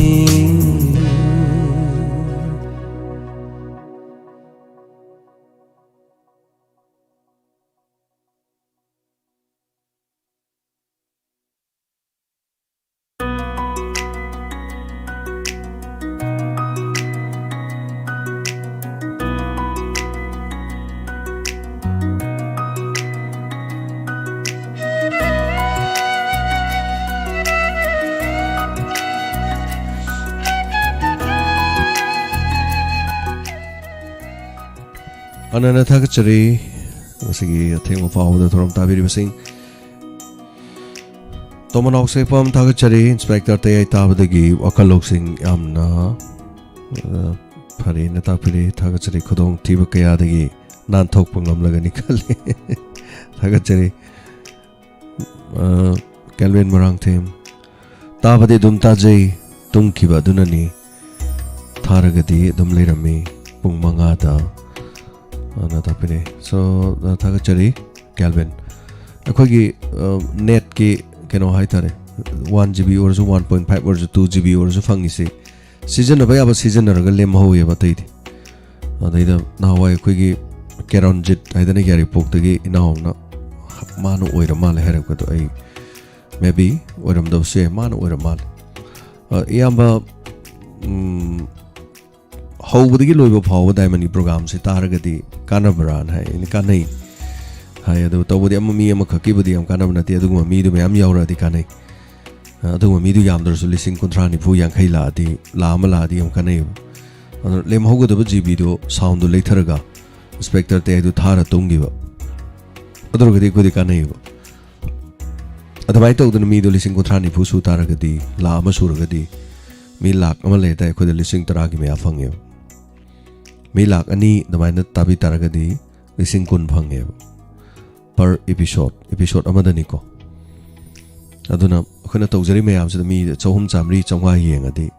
ꯀꯩꯝ ꯀꯥꯟꯅꯗꯦꯕ ꯑꯗꯣ ꯍꯣꯏ ꯄꯣꯠ ꯄꯨꯝꯅꯃꯛꯁꯦ ꯂꯣꯏ ꯚ꯭ꯌꯨꯗ ꯂꯣꯏꯅ ꯆꯠꯇꯦ view ꯑꯁꯤꯗꯤ ꯃꯤꯅ ꯇꯛ ꯌꯦꯡꯉꯝꯃꯒ ꯃꯤꯅꯤꯠ ꯑꯃ ꯐꯥꯗꯅ ꯑꯗꯨꯝ ꯑꯥꯎꯠ ꯑꯣꯏꯈ꯭ꯔꯗꯤ ꯀꯩꯝ ꯀꯥꯟꯅꯗꯦꯕ ꯁꯣꯝꯗ ꯚ꯭ꯌꯨꯗꯗꯤ ꯃꯁꯤꯡꯗꯨ ꯊꯤꯍꯧꯅꯤ ꯃꯥꯅ ꯌꯦꯡꯉꯤꯗꯨꯅ ꯁꯦꯀꯦꯟ 3 ꯈꯛ ꯌꯦꯡꯉꯝꯃꯗꯤ ꯀꯩꯗꯧꯔꯅꯤ anyway thank you so much ꯊꯥꯒꯠꯆꯔꯤ ꯊꯥꯔꯒ ꯑꯗꯨꯝ ꯊꯝꯃꯦꯅ ꯀꯦꯜꯚꯤꯟꯅ ꯍꯥꯏꯕꯤꯔꯛꯄꯗ ꯋꯥꯔꯤꯁꯦ ꯅꯤꯡꯁꯤꯡꯉꯛꯄ ꯍꯥꯏꯇꯥꯔꯦ ꯔꯤꯅꯥ ꯅꯣꯡ ꯊꯥꯒꯠꯆꯔꯤ thank you so muchꯊꯥꯒꯠꯆꯔꯤ ꯑꯗꯨꯒ ꯊꯥꯒꯠꯆꯔꯤ ꯂꯤꯗꯤꯌꯥ ꯑꯣꯔꯃꯥꯂꯤ ꯂꯤꯗꯤꯌꯥ ꯑꯥꯏꯗꯤꯁꯦ ꯏꯅꯧ ꯅꯧꯕꯅꯤ ꯍꯥꯟꯅ ꯑꯃꯨꯛꯇ ꯄꯥꯖꯗ꯭ꯔꯤ ꯍꯟꯗꯛ ꯅꯧꯅ ꯑꯣꯟꯊꯣꯛꯏꯔꯥ ꯑꯅꯧꯕ ꯑꯣꯏꯔꯤꯔꯥꯗꯤ ꯈꯪꯗ꯭ꯔꯦꯀꯣ ꯍꯧꯖꯤꯛꯀꯥꯟꯗꯤ ꯃꯤꯁꯦ ꯌꯥꯝ ꯁꯤꯡꯅꯔꯦ ꯃꯤꯡꯁꯦ ꯂꯣꯏꯅ ꯑꯥꯏꯗꯤꯁꯦ ꯑꯣꯟ ꯌꯥꯕꯅꯤꯅ ꯑꯗꯨꯅ ꯏꯃꯦꯜꯗ ꯊꯣꯛ ꯆꯪꯒꯅꯤ ꯑꯥꯏꯗꯤꯅ ꯃꯃꯤꯡ ꯑꯃ ꯊꯣꯛ ꯑꯣꯟꯊꯣꯛꯑꯒ ꯃꯤꯅ ꯈꯪꯉꯣꯏꯗꯕ ꯃꯃꯤꯡ ꯑꯃ ꯊꯣꯛ ꯑꯣꯟꯊꯣꯛꯄ ꯑꯗꯒꯤꯗꯤ DP ꯑꯃ ꯊꯣꯛ ꯍꯥꯞꯆꯟꯕ ꯑꯩꯁꯦ ꯑꯇꯩ ꯂꯤꯗꯤꯌꯥꯒꯤ ꯋꯥ ꯅꯠꯇꯦꯀꯣ ꯑꯇꯩ ꯍꯧꯖꯤꯛ ꯇꯧꯅꯔꯤꯁꯤ ꯐꯥꯎꯕ ꯑꯗꯨꯒ ꯂꯥꯏꯚ ꯆꯦꯠꯀꯨꯝꯕ ꯃꯤꯒꯤꯗ ꯆꯪꯉꯒ ꯅꯨꯄꯥ ꯑꯣꯏꯔꯁꯨ ꯀꯔꯤ ꯑꯣꯏꯔꯁꯨꯀꯣ ꯃꯤꯒꯤ ꯂꯥꯏꯚ ꯆꯦꯠꯇ ꯆꯪꯉꯒ ꯃꯆꯤꯟ ꯊꯤꯖꯜꯂꯝꯗꯣꯏꯅꯦꯕ ꯃꯥ ꯈꯪꯉꯔꯣꯏꯅ ꯑꯗꯣ ꯑꯩꯅ ꯍꯥꯏꯖꯅꯤꯡꯕ ꯋꯥꯐꯝꯗꯤ ꯄꯨꯝꯅꯃꯛꯁꯤꯡ ꯑꯁꯦ ꯑꯗꯣꯝꯅ ꯇꯧꯅꯤꯡꯕ ꯇꯧꯕꯤꯌꯣꯕꯀꯣ ꯀꯅꯥꯒꯨꯝꯕ XYZ ꯑꯃꯅ ꯑꯗꯣꯝꯅ ꯃꯤꯡꯁꯦ ꯐꯅꯌꯥꯝ ꯑꯣꯟꯊꯣꯛꯑꯕ ꯐꯣꯇꯣꯗꯣ ꯀꯥꯔꯇꯨꯟ ꯍꯥꯞꯆꯜꯂꯁꯨꯕ ꯑꯗꯣꯝꯅ ꯑꯣꯟꯊꯣꯛꯀꯗꯣꯏꯗꯣ ꯑꯗꯣꯝꯒꯤ ꯏꯃꯦꯜ ꯑꯃꯗꯤ ꯑꯗꯨꯝ ꯁꯥꯏꯟ ꯑꯞ ꯇꯧꯔꯤꯁꯦ ꯀꯥꯎꯕꯤꯅꯣꯕ ꯑꯗꯣꯝꯒꯤ ꯏꯃꯦꯜ ꯁꯥꯏꯟ ꯑꯞ ꯇꯧꯕ ꯀꯥꯟꯗꯨꯗ ꯑꯗꯣꯝꯒꯤ IP ꯑꯦꯗ꯭ꯔꯦꯁ ꯑꯃ ꯂꯩꯌꯦꯕ IP ꯑꯦꯗ꯭ꯔꯦꯁꯁꯦ ꯑꯗꯣꯝꯒꯤ ꯐꯣꯟ ꯑꯣꯏꯕ ꯌꯥꯏ ꯐꯣꯟꯗꯨꯒꯤ ꯃꯃꯤꯡ ꯊꯣꯛꯀꯅꯦꯕ ꯐꯣꯟꯗꯨꯗꯒꯤ ꯑꯃꯨꯛ ꯊꯣꯛꯂꯀꯥꯟꯗ ꯐꯣꯟꯗꯨꯒꯤ IMEI ꯍꯥꯏꯗꯅ ꯐꯣꯟꯒꯤ IMEIꯁꯨ ꯄꯨꯊꯣꯛꯄ ꯌꯥꯏꯕ IMEIꯁꯨ ꯄꯨꯊꯣꯛꯀꯥꯟꯗ ꯐꯣꯟꯁꯦ ꯀꯗꯥꯏꯗ ꯂꯩꯒꯦꯅ ꯂꯣꯀꯦꯁꯟꯁꯦ ꯈꯪꯕ ꯌꯥꯏꯕ ꯁꯝꯅ ꯍꯥꯏꯔꯕꯗ ꯁꯤꯅꯤꯗ ꯑꯗꯣꯝꯅ ꯀꯅꯥꯒꯨꯝꯕ ꯃꯤ ꯑꯃꯒꯤ ꯑꯦꯀꯥꯎꯟꯗ ꯆꯪꯕꯤꯔꯦꯕꯀꯣ ꯑꯗꯩ ꯑꯦꯀꯥꯎꯟꯗ ꯆꯪꯉꯒ ꯃꯤꯅ ꯇꯧꯔꯤ ꯊꯕꯛꯇꯨꯗ ꯑꯗꯣꯝꯅ ꯐꯖꯗꯕ ꯁ꯭ꯂꯦꯡ ꯂꯦꯡꯒ꯭ꯋꯦꯖ ꯑꯗꯩ ꯄꯦꯆꯔ ꯁ꯭ꯀ꯭ꯔꯦꯃꯔ ꯃꯤꯉꯣꯟꯗ ꯅꯨꯡꯉꯥꯏꯇꯕ ꯇꯥꯕ ꯌꯥꯗꯕ ꯋꯥꯍꯩ ꯈꯔ ꯍꯥꯏꯖꯜꯂꯝꯃꯦꯕ ꯑꯗꯣꯝꯅ ꯑꯁ ꯄꯛꯇ꯭ꯔꯦ ꯅꯋꯥ ꯂꯧꯗꯦ ꯑꯗꯨꯅꯤ ꯅꯣꯏꯗꯤ ꯑꯗꯨꯅꯤ ꯑꯗꯥꯅꯤ ꯀꯥꯏꯅ ꯇꯧꯔꯒ ꯉꯥꯡꯁꯜꯂꯝꯃꯦꯕꯀꯣ ꯑꯗꯒꯤ ꯁꯝꯅ ꯍꯥꯏꯔꯕꯗ ꯑꯩꯈꯣꯏ ꯁꯥꯔ ꯕꯤꯔꯦꯟꯗ ꯑꯗꯨꯅꯤ ꯑꯗꯥꯅꯤ ꯃꯅꯤꯄꯨꯔ ꯆꯤꯞ ꯃꯤꯅꯤꯁꯇꯔ ꯑꯗꯨ ꯀꯥꯏꯅ ꯈꯔ ꯉꯥꯡꯁꯜꯂꯝꯃꯦꯀꯣ ꯑꯗꯣ ꯑꯥꯏꯗꯤꯗꯨꯗꯤ ꯑꯗꯨꯝ ꯈꯜꯂꯤꯅꯦꯕ ꯑꯩ ꯃꯤꯡꯗꯤ ꯇꯣꯝꯕ ꯀꯧꯏ ꯇꯣꯝꯕ ꯍꯩꯒ꯭ꯔꯨꯖꯝ ꯍꯥꯏꯔꯁꯦ ꯋꯥꯔꯤꯕꯣ ꯑꯗꯣꯝꯅꯗꯤ ꯁꯣꯝꯗ ꯑꯣꯟꯊꯣꯛꯑꯦꯕ ꯃꯤꯡꯗꯣ ꯃꯃꯤꯡ ꯑꯣꯟꯊꯣꯛꯑꯀꯥꯟꯗ ꯖꯦꯛ ꯀꯥꯏꯅ ꯍꯥꯏꯔꯒ ꯖꯦꯛ ꯊꯧꯅꯥꯎꯖꯝ ꯀꯥꯏꯅ ꯑꯣꯟꯊꯣꯛꯑꯦꯕꯀꯣ ꯑꯗ ꯃꯤꯡ ꯒꯥꯏꯗꯣ ꯁꯦꯔꯥꯟ ꯇꯨꯔꯥꯟ ꯍꯥꯞꯆꯜꯂꯦꯕ ꯑꯁ ꯑꯗꯣꯝꯅ ꯈꯜꯂꯤꯅ ꯑꯁ ꯑꯩ ꯃꯤꯡ ꯑꯣꯟꯊꯣꯛꯈ꯭ꯔꯕꯅꯤ ꯁꯤꯅꯦꯕ ꯑꯗꯨ ꯁꯨꯡꯌꯥ ꯌꯥꯗꯦꯕ ꯃꯁꯤꯗꯤ ꯑꯩꯅ ꯁꯨꯝ ꯍꯥꯏꯖꯕꯅꯤꯀꯣ ꯀꯥꯔꯟ ꯇꯧꯅꯤ ꯍꯥꯏꯕꯩ ꯋꯥ ꯅꯠꯇꯦ ꯂꯤꯗꯥ ꯀꯩꯁꯨ ꯀꯥꯏꯗꯦ ꯑꯩꯅ ꯍꯥꯏꯗꯤ ꯅꯣꯂꯦꯖ ꯑꯃꯈꯛ ꯃꯌꯥꯝꯗ ꯄꯤꯖꯕꯩ ꯋꯥꯅꯤꯗ ꯀꯅꯥꯒꯨꯝꯕꯅ ꯑꯗꯨꯃꯥꯏꯅ ꯊꯛꯅ ꯇꯧꯕꯁꯦ ꯑꯗꯣꯝꯅ ꯈꯪꯕꯤꯒꯗꯕꯗꯤ ꯑꯗꯣꯝꯒꯤ ꯐꯣꯟꯒꯤ IMEI ꯑꯗꯣꯝꯒꯤ ꯐꯣꯟꯒꯤ ꯁꯤꯝꯗ ꯍꯧꯖꯤꯛꯇꯤ ꯑꯗꯣꯝ ꯏꯁꯥꯒꯤ ꯃꯤꯡꯅꯦꯕ ꯑꯗꯨꯅ ꯑꯗꯣꯝꯒꯤ ꯃꯤꯡꯗꯣ ꯐꯖꯅ ꯊꯣꯛꯑꯦꯕ ꯑꯗꯨꯅ ꯑꯗꯣꯝꯁꯤ ꯏꯔꯥꯏ ꯂꯥꯏꯅ ꯑꯗꯨꯝ ꯀꯦꯠꯆ ꯐꯥꯕ ꯌꯥꯏ ꯍꯥꯏꯕꯒꯤ ꯋꯥꯅꯤꯗ ꯑꯗꯨꯅ ꯍꯧꯖꯤꯛꯁꯤ ꯀꯃꯥꯏꯅ ꯇꯧꯒꯦꯗ ꯁꯣꯁꯤꯌꯦꯜ ꯃꯦꯗꯤꯌꯥꯗ ꯁꯦꯔꯥꯟ ꯇꯨꯔꯥꯟ ꯍꯦꯛ ꯉꯥꯡꯉꯨꯕ ꯃꯤꯁꯤꯡꯁꯦ ꯇꯞ ꯐꯥꯒꯠꯂꯤꯗꯅꯀꯣ ꯑꯗꯨꯅ ꯃꯁꯤ ꯀꯨꯏꯗꯦꯕ ꯃꯤꯅꯤꯠ 5-6 ꯈꯛꯇꯅꯦꯕ ꯑꯗꯨꯅ ꯑꯩꯅ ꯍꯥꯏꯖꯅꯤꯡꯕꯗꯤ ꯃꯌꯥꯝ ꯄꯨꯝꯅꯃꯛ ꯀꯔꯤꯒꯨꯝꯕ ꯃꯇꯝꯗ ꯑꯁ ꯃꯁꯤꯗꯤ ꯊꯤꯅ ꯉꯥꯡꯒꯦ ꯑꯩꯒꯤ ꯃꯤꯡꯁꯦ ꯀꯩꯅꯣ ꯇꯧꯒꯦ ꯑꯣꯟꯊꯣꯛꯀꯦ ꯀꯥꯏꯅ ꯇꯧꯕꯁꯦ ꯇꯧꯕꯤꯔꯨꯅꯣꯕ ꯃꯌꯥꯝ ꯄꯨꯝꯅꯃꯛꯇ ꯁꯖꯦꯁꯟꯗ ꯑꯩꯅ ꯈꯪꯖꯕꯒꯤꯅꯤ ꯃꯔꯝꯗꯤ ꯃꯁꯤ ꯑꯩꯒꯤ ꯏꯊꯧꯅꯤ ꯃꯌꯥꯝ ꯄꯨꯝꯅꯃꯛ ꯑꯦꯋꯥꯔ ꯇꯧꯕ ꯑꯩꯒꯤꯗꯤ ꯑꯩ ꯈꯛꯇꯪ ꯁꯣꯛꯇꯕ ꯅꯥꯗꯕ ꯑꯩ ꯈꯛꯇꯪ ꯄꯨꯛ ꯊꯟꯅ ꯆꯥꯕ ꯑꯩ ꯅꯨꯡꯉꯥꯏꯅ ꯂꯩꯕ ꯑꯩ ꯒꯥꯔꯤ ꯇꯣꯡꯕ ꯑꯩ ꯐꯖꯕ ꯐꯤꯔꯣꯟ ꯁꯦꯠꯄ ꯑꯍꯥꯎꯕ ꯆꯥꯕ ꯑꯗꯨꯃꯥꯏꯅ ꯈꯟꯗꯦꯕ ꯃꯔꯝꯗꯤ ꯑꯩꯈꯣꯏꯅ ꯈꯜꯂꯤꯁꯤꯗꯤ ꯑꯣꯜꯃꯣꯁ ꯑꯩ ꯆꯍꯤ 46-47 ꯁꯨꯔꯦ ꯑꯗꯨ ꯑꯣꯏꯔꯕꯗꯤ ꯑꯩꯒꯤ ꯁꯅꯥ ꯂꯩꯄꯥꯛꯇ ꯂꯩꯔꯤꯕ ꯑꯩꯒꯤ ꯏꯈꯥ ꯊꯥꯕꯁꯤꯡ ꯃꯌꯥꯝ ꯄꯨꯝꯅꯃꯛꯁꯦ ꯑꯗꯨꯒ ꯈꯨꯗꯣꯡꯆꯥꯗꯕꯁꯤꯡ ꯀꯔꯤꯁꯤꯡ ꯑꯗꯒꯤ ꯅꯍꯥꯁꯤꯡꯗ ꯑꯩꯈꯣꯏ ꯃꯌꯥꯝ ꯑꯩꯈꯣꯏꯗꯒꯤ ꯀꯔꯤ ꯍꯥꯏꯗꯣꯏꯅꯣ ꯃꯣꯇꯤꯚꯦꯁꯟ ꯑꯗꯒꯤ ꯑꯩꯈꯣꯏꯗꯒꯤ ꯀꯔꯤꯅꯣ ꯀꯔꯤꯝ ꯐꯪꯉꯒꯗꯤ ꯃꯁꯤ ꯑꯩꯈꯣꯏ ꯊꯧꯅꯤ ꯍꯥꯏꯇꯥꯔꯦ ꯑꯗꯨꯅ ꯑꯩꯈꯣꯏ ꯇꯦꯛꯇ ꯀꯥꯏꯗꯕꯗꯨꯅꯦꯕ ꯑꯩꯈꯣꯏꯅ ꯄꯥꯝꯖꯔꯤꯁꯦ ꯑꯗꯨꯅ ꯅꯦꯚꯔ ꯇꯧꯕꯤꯔꯣꯏꯗꯧꯅꯤ ꯀꯩꯁꯨ ꯀꯥꯏꯗꯦ ꯃꯤꯡ ꯑꯣꯟꯊꯣꯛꯄ ꯀꯩꯁꯨ ꯀꯥꯏꯗꯦ ꯑꯗꯨꯅ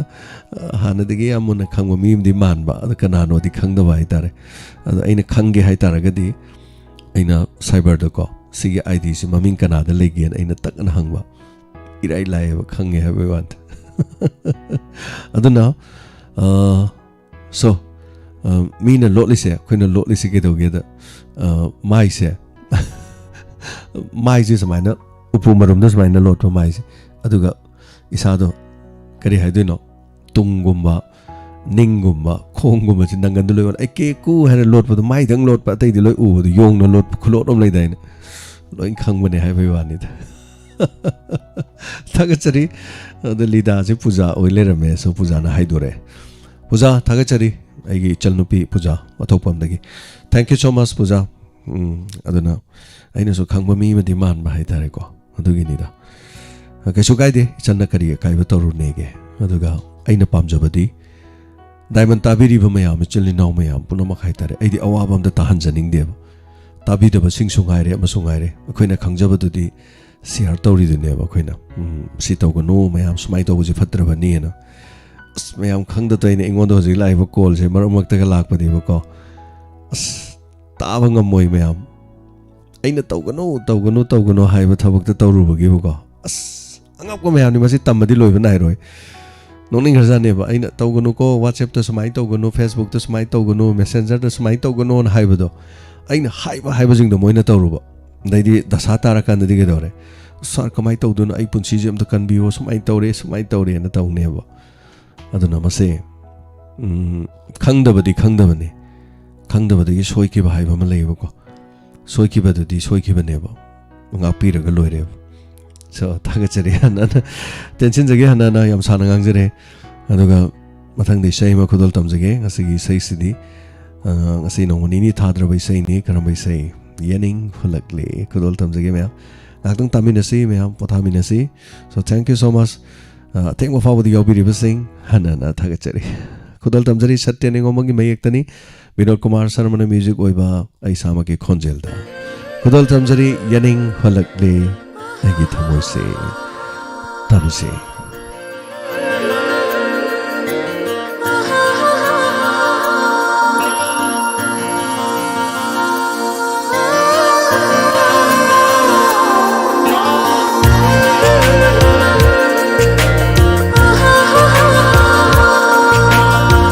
yening hulakle aigi tamuse nangi nungsi satam urubada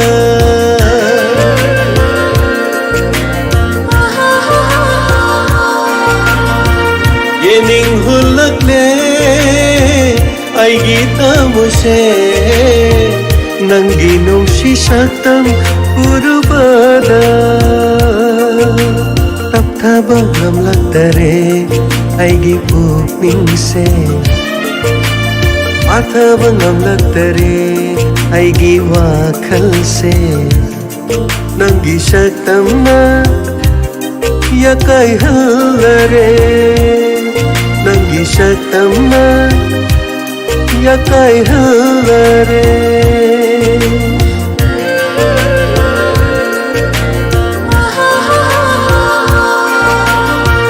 yening hulakle aigi thamuse nangi nungsi satam urubada nangi nungsi satam urubada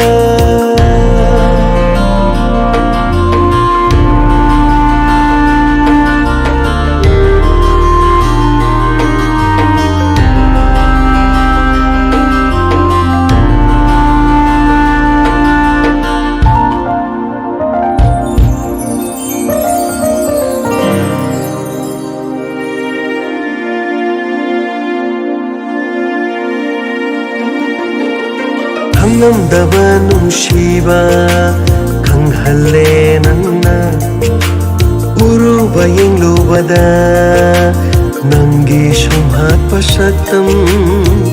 ꯑꯩꯒꯤ ꯇꯥꯑꯣꯏꯅꯤꯡꯕꯅ ꯐꯝꯕꯟꯕꯁꯨ ꯍꯩꯔꯛꯂꯦ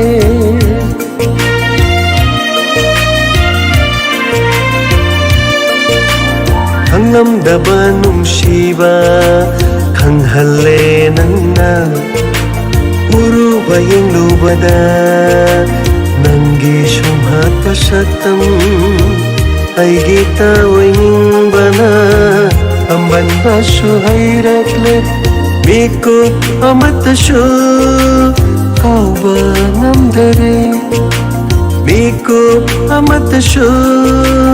ꯀꯥꯎꯕ ꯉꯝꯗꯔꯦ ꯅꯪꯕꯨ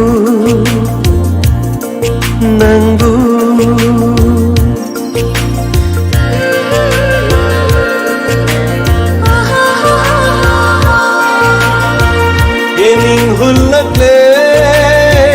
아이기 가무세 난기 농시 삭담 우르바라 난기 농시 삭담 우르바라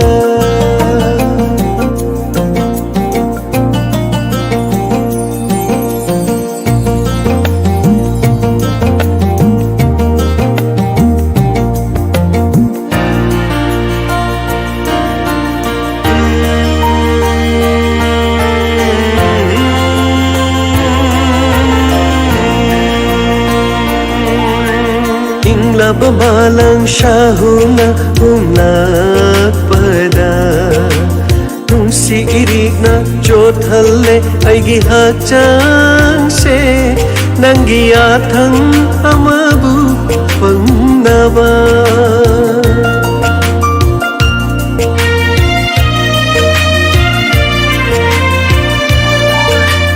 ingla babalang sahuna unakpada si irik na jothalle aigi hachang se nanggiyathang amabu pangnaba amoy isi thoktuna pirage nafamda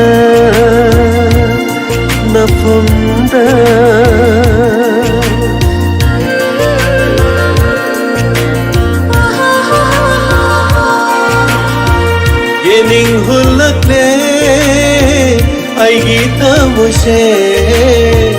nangi nungsi saktam urubada tapthaba hamlaktare aigi pukningse athaba hamlaktare aigi wakhalse nangi saktamna yakai hallare nangi saktamna yakai hallare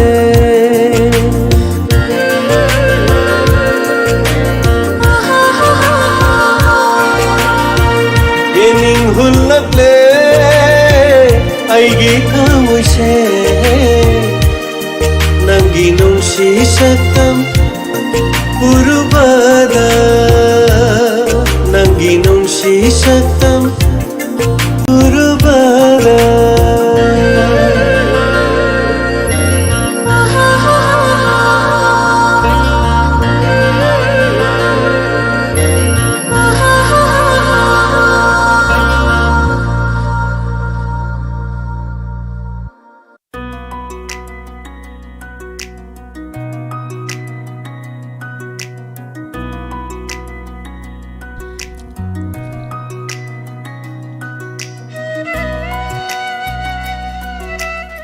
Tagachari hanana tema phawada tabiri sing me ambunamak anobo wari manamuk hayenge tangkok tamuk miyamuk khorana ngaijari miyam sungai birum ngasi gi tangkok ti ngasi supna tangi ngarang amadi ngasi episode ani da loiba tuguma tangkok kama Rina lies Tagachari tomanau sipam sir के brain की थोलकलिबा ममल यामलबा पौता क्या पुनिंग वाखन लामा फंगदुम दबंग आक्तनी ना तापे थागचरी तो बनाउस थागचरी हनन M Bimla देवी थागचरी sir नुंगी मूर्ति सही मयक से आमना फजई तापिरे थागचरी हनन विक्टर यंकोम सही सीना आई हौकीबा हौजिक ओरिबा पुंसी खोंगचट करिनो खनबदा अहिंग सिमदि तुम थबे यार रोई ना तापिरे थैंक यू सो मच थागचरी धना चोंगथाम थागचरी नोमगी फजबा नुंगसीबा हेलाई सरगी मोनोड्रामा तापिरे thank you so much Pinodini Khomdram अमर चाव थागचरी नंगदी नुंगी मूर्ति नि सर सही सिगी ट्रैक ननाव पामजई अमुक्ता पिबीबा यागद्रा हौजुमकी दि ट्रैक से लेत्री अदुगा सही सिगी अरीबा ट्रैक अमदि लई नहावाई इन सकिबा 21 years before हाइतारे सही चहिनी कुनगा माथोगी ममांग इन सकिबा दुगा ट्रैक सेमगा मतम दु थमोबा ट्रैक अमदि लई अदु सो लई अदुगा हजि हजिगी नौ नमु सौतोकपसिगी ट्रैक आई सेमजरके अदुगा थागचरके सो मयामनसु सकपा सानबा हजिक्ति याम नुंगाइरे मयाम ट्रैक त इसै सकपि खोटपि जे लोइन ओरे मयाम से हजिक्ति सिंगर गाक्ता गाइरे हाइतारे युमदे चमचम्बा बर्थडे के थौरम पांगथोजु सागैना तै मरुमा पांखर तौरगा ट्रैक तै सही सकपि याम चटनरे दुमाइना सकपा खोटपा यानबा हाइतारे समजरके सुनी सगोल सेम थैंक यू सो मच थागचरी मुतुम कुंजरानी सर पेंथोकपसे खटनाबगी लंबी सेमबनी सेन पिथोकपसे आबा सेन पिथोकपसे खनबा थागचरी अनना अदुगा लिंथोय देवी क्षेत्र में थागचरी ngasi लाइव यावबा फंगजरी याम नुंगाई तापिरे थागचरी लिंथोय देवी क्षेत्र में हनना थागचरी पुनमा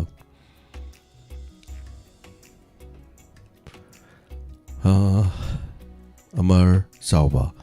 याना फजै नुंगी मूर्ति सॉन्ग की म्यूजिक ट्रैक अमता अमर चावबा सोइदना आई होनजरके को दुगा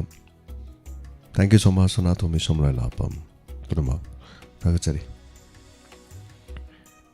यांख्रबा थागचरी ट्रूस ममल यामलबा पौता पिबिबगी न तापिरे thank you so much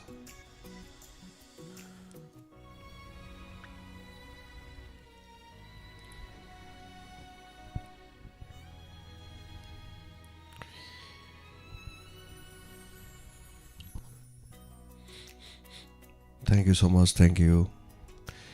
अइना thank you हाइजे ममिंग जो मानबा मैम यावैने अदुना चंद्रसकी खोमराम थागचरी वरि नुंगाइजे इना तापिरकपा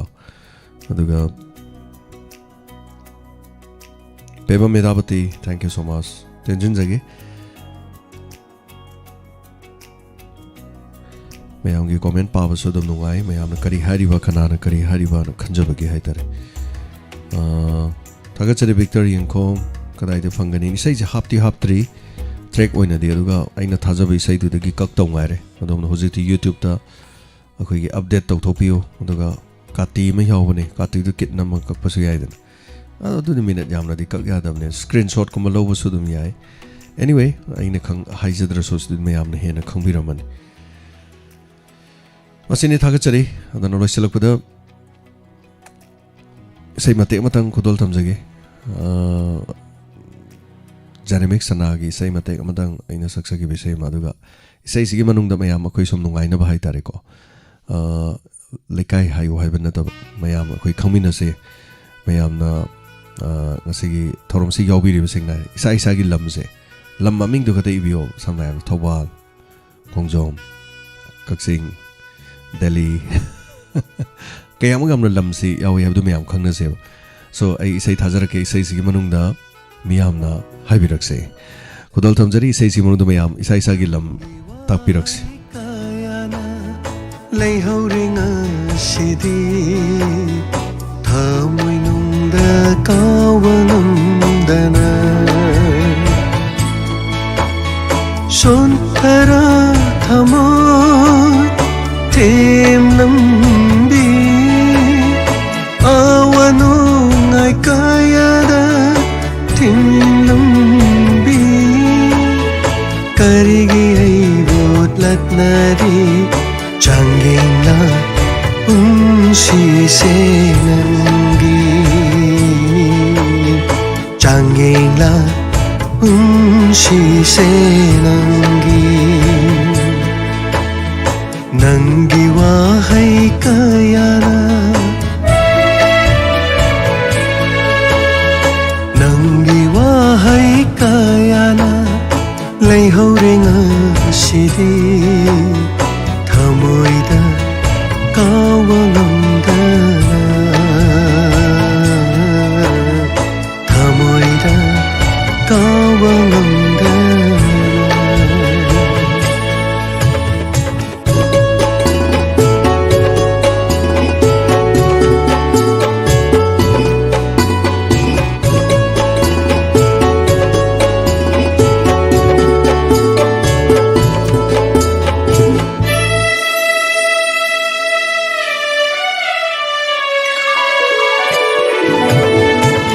môi sẽ ngâm đề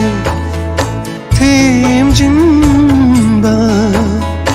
mà khol thuốc na cướp lari ngã si đi thơ môi sẽ ngâm đề thêm chính ba mà khol thuốc na cướp lari ngã si đi Labkrabinando ningshinga Labkrabinando ningshinga Lay haure gai di ido kanglaba pamengum kanglaba pamengum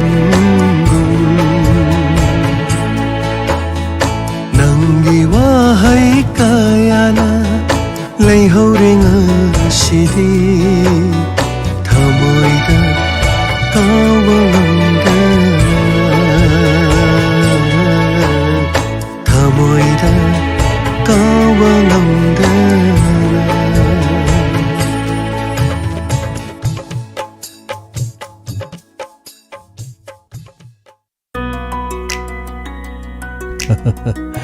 अतई लम हाइरो हाइबदा हाइनिंगदबसु दुम यावे ma'am लोसनिंगबा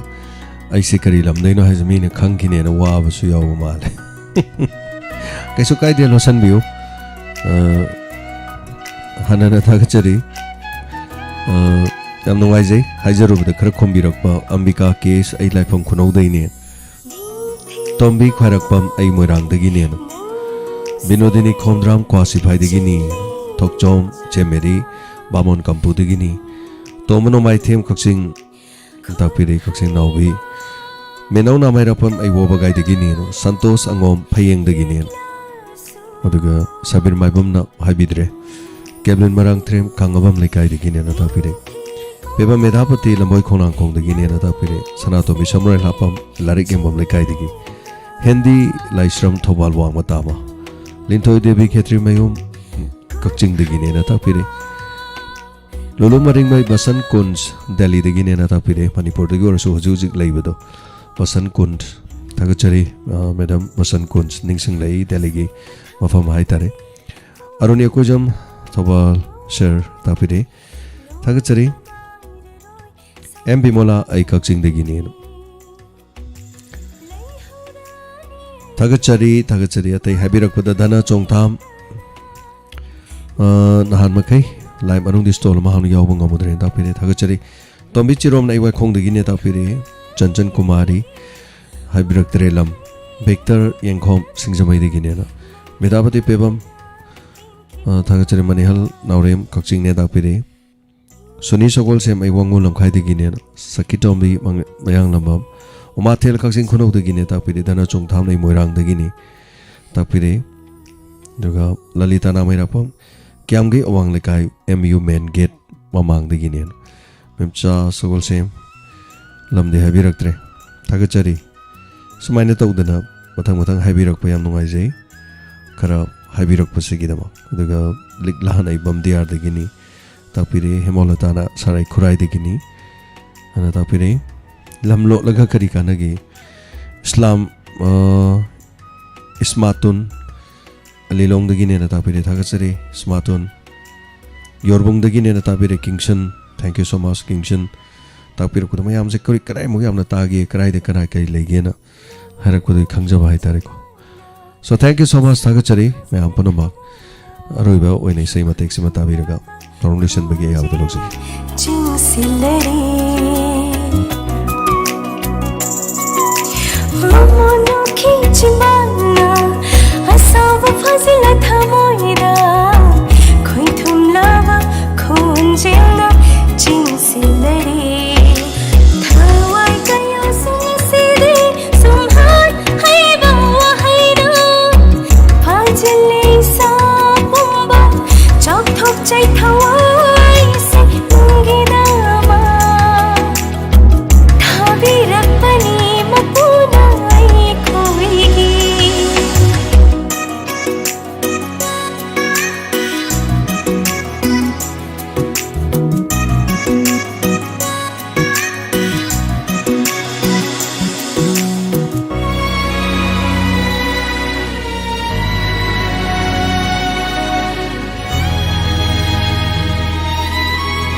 Thank you so much, madam.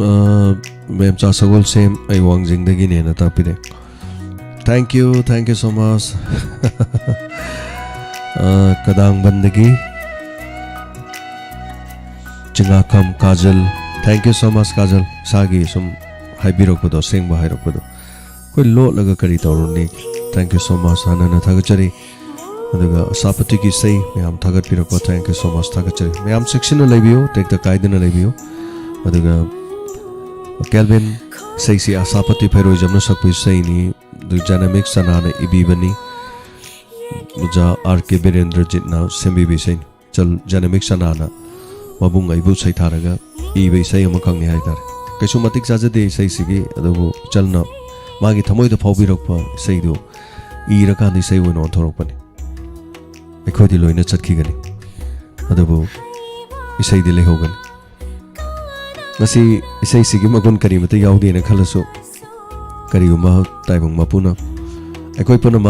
magi khuyada kokselak ko matam haiba ma soidan lakani kanana khangni matam du dati isai sigi hai tare magul helak panatra walak pa tagachari hanana mabore sini khangna hingliba miyoiba ekoi kanana su ningsing lodi ekoi ngasi nokli ekoi ngasi kapli Aikoi ngasi nungai na hingli Aikoi ngasi kanana maisha khang na hingli Aikoi punamak kauthui hing na khalli Aikoi sira Siraba matungna ning mathunglakadra haina khanbasu ya Kaubiganu Aikoi nomadi soidana sigani Sibagi damak kari warugani Asibagi machani Aikoi punama Hinglingai da nungsinabadagi henba kari kaiba leibagi Angam mateng pangminaduna yana dana hingminaba chaminaba kari kaiba leibagi ꯀꯔꯤꯁꯨ ꯎꯄꯥꯏ ꯂꯩꯇ꯭ꯔꯕ ꯏꯊꯠ ꯑꯃꯗ ꯑꯩꯈꯣꯏ ꯄꯨꯟꯅ ꯀꯣꯏꯁꯤꯟꯗꯨꯅ ꯂꯩꯔꯤꯕ ꯏꯁꯤꯡꯅ ꯄꯨꯡꯀꯣꯏ ꯀꯣꯏꯁꯤꯜꯂꯕ ꯏꯊꯠ ꯑꯃꯗ ꯂꯩꯕ ꯖꯤꯕ ꯉꯥꯛꯇꯅꯤ ꯑꯩꯈꯣꯏꯁꯦ ꯃꯐꯝ ꯑꯗꯨꯗ ꯐꯪꯕ ꯄꯣꯠ ꯆꯩ ꯈꯔ ꯑꯩꯈꯣꯏ ꯑꯃꯅ ꯄꯨꯔꯛꯇꯨꯅ ꯑꯃꯅ ꯄꯨꯊꯣꯛꯇꯨꯅ ꯆꯥꯃꯤꯟꯅꯔꯤꯕꯅꯤ ꯍꯤꯡꯃꯤꯟꯅꯔꯤꯕꯅꯤ ꯀꯔꯤꯒꯤ ꯈꯨꯇꯨꯝ ꯄꯥꯏꯁꯤꯟꯗꯨꯅ ꯑꯗꯣꯝꯅ ꯄꯤꯖꯅꯤꯡꯗꯗꯨꯅ ꯑꯗꯣꯝꯒꯤ ꯐꯨꯔꯤꯠꯈꯥꯎꯗ ꯃꯤꯅ ꯎꯗꯅꯕ ꯍꯥꯏꯗꯨꯅ ꯑꯗꯣꯝꯅ ꯁꯦꯒꯥꯗ ꯌꯣꯠꯇꯨꯅ ꯂꯣꯠꯇꯨꯅ ꯊꯝꯃꯤꯕꯒꯦ ꯀꯔꯤꯒꯤ ꯂꯣꯠꯁꯤꯜꯂꯤ ngasi adom na chabada lemagadaba pot ngasi adom na chabada chahaudrabada mahangagadaba poto ngasi hariba posak adu chaba phangdabadagi khogang naduna khorang duna leiriba singado karigi damakta adom na pijaningdriban adom taibong miyoibani sa makhal amadi natti miyoibani miyoiba haibasi mi oiba haibani adom niba lakpa natti adom lawba lakpa natti piba lakpani adongi nungsibana adomna maram oiduna mi amabu hinganbiram adomna maram oiduna waraba miyoi amagi punsibu kanbiram adomna maram oiduna kapliba miyoi amagi pirang taithokpa ngambiram adomna maram oiduna mibu wahanbiganu adomna maram oiduna mibu sawhanbiganu thagachari hanhana ngasigi damuthadi matang asida tarom lasinjabage yabdu logjari hayeng amuk tongan tongan pungpham da sandokchari ba thorom singda ꯑꯩꯈꯣꯏ ꯄꯨꯝꯅꯃꯛ ꯑꯃꯨꯛ ꯇꯦꯛꯇ ꯀꯥꯏꯗꯅ ꯊꯦꯡꯅꯃꯤꯟꯅꯁꯤ ꯌꯥꯝꯅ ꯆꯦꯛꯁꯤꯟꯅ ꯂꯩꯃꯤꯟꯅꯁꯤ ꯃꯇꯝ ꯄꯨꯝꯅꯃꯛꯇ ꯑꯩꯈꯣꯏ ꯁꯣꯏꯗ ꯉꯥꯝꯗꯅꯕꯒꯤꯗꯃꯛ ꯍꯣꯠꯅꯃꯤꯟꯅꯁꯤ ꯉꯁꯤꯒꯤꯗꯃꯛꯇꯗꯤ ꯊꯧꯔꯝ ꯂꯣꯏꯁꯤꯟꯖꯕꯒꯤ ꯌꯥꯕ ꯂꯧꯖꯔꯤ ꯄꯨꯝꯅꯃꯛꯄꯨ ꯖꯦꯝꯁ ꯍꯥꯏꯒꯨꯖꯝꯅ ꯈꯨꯔꯨꯝꯖꯔꯤ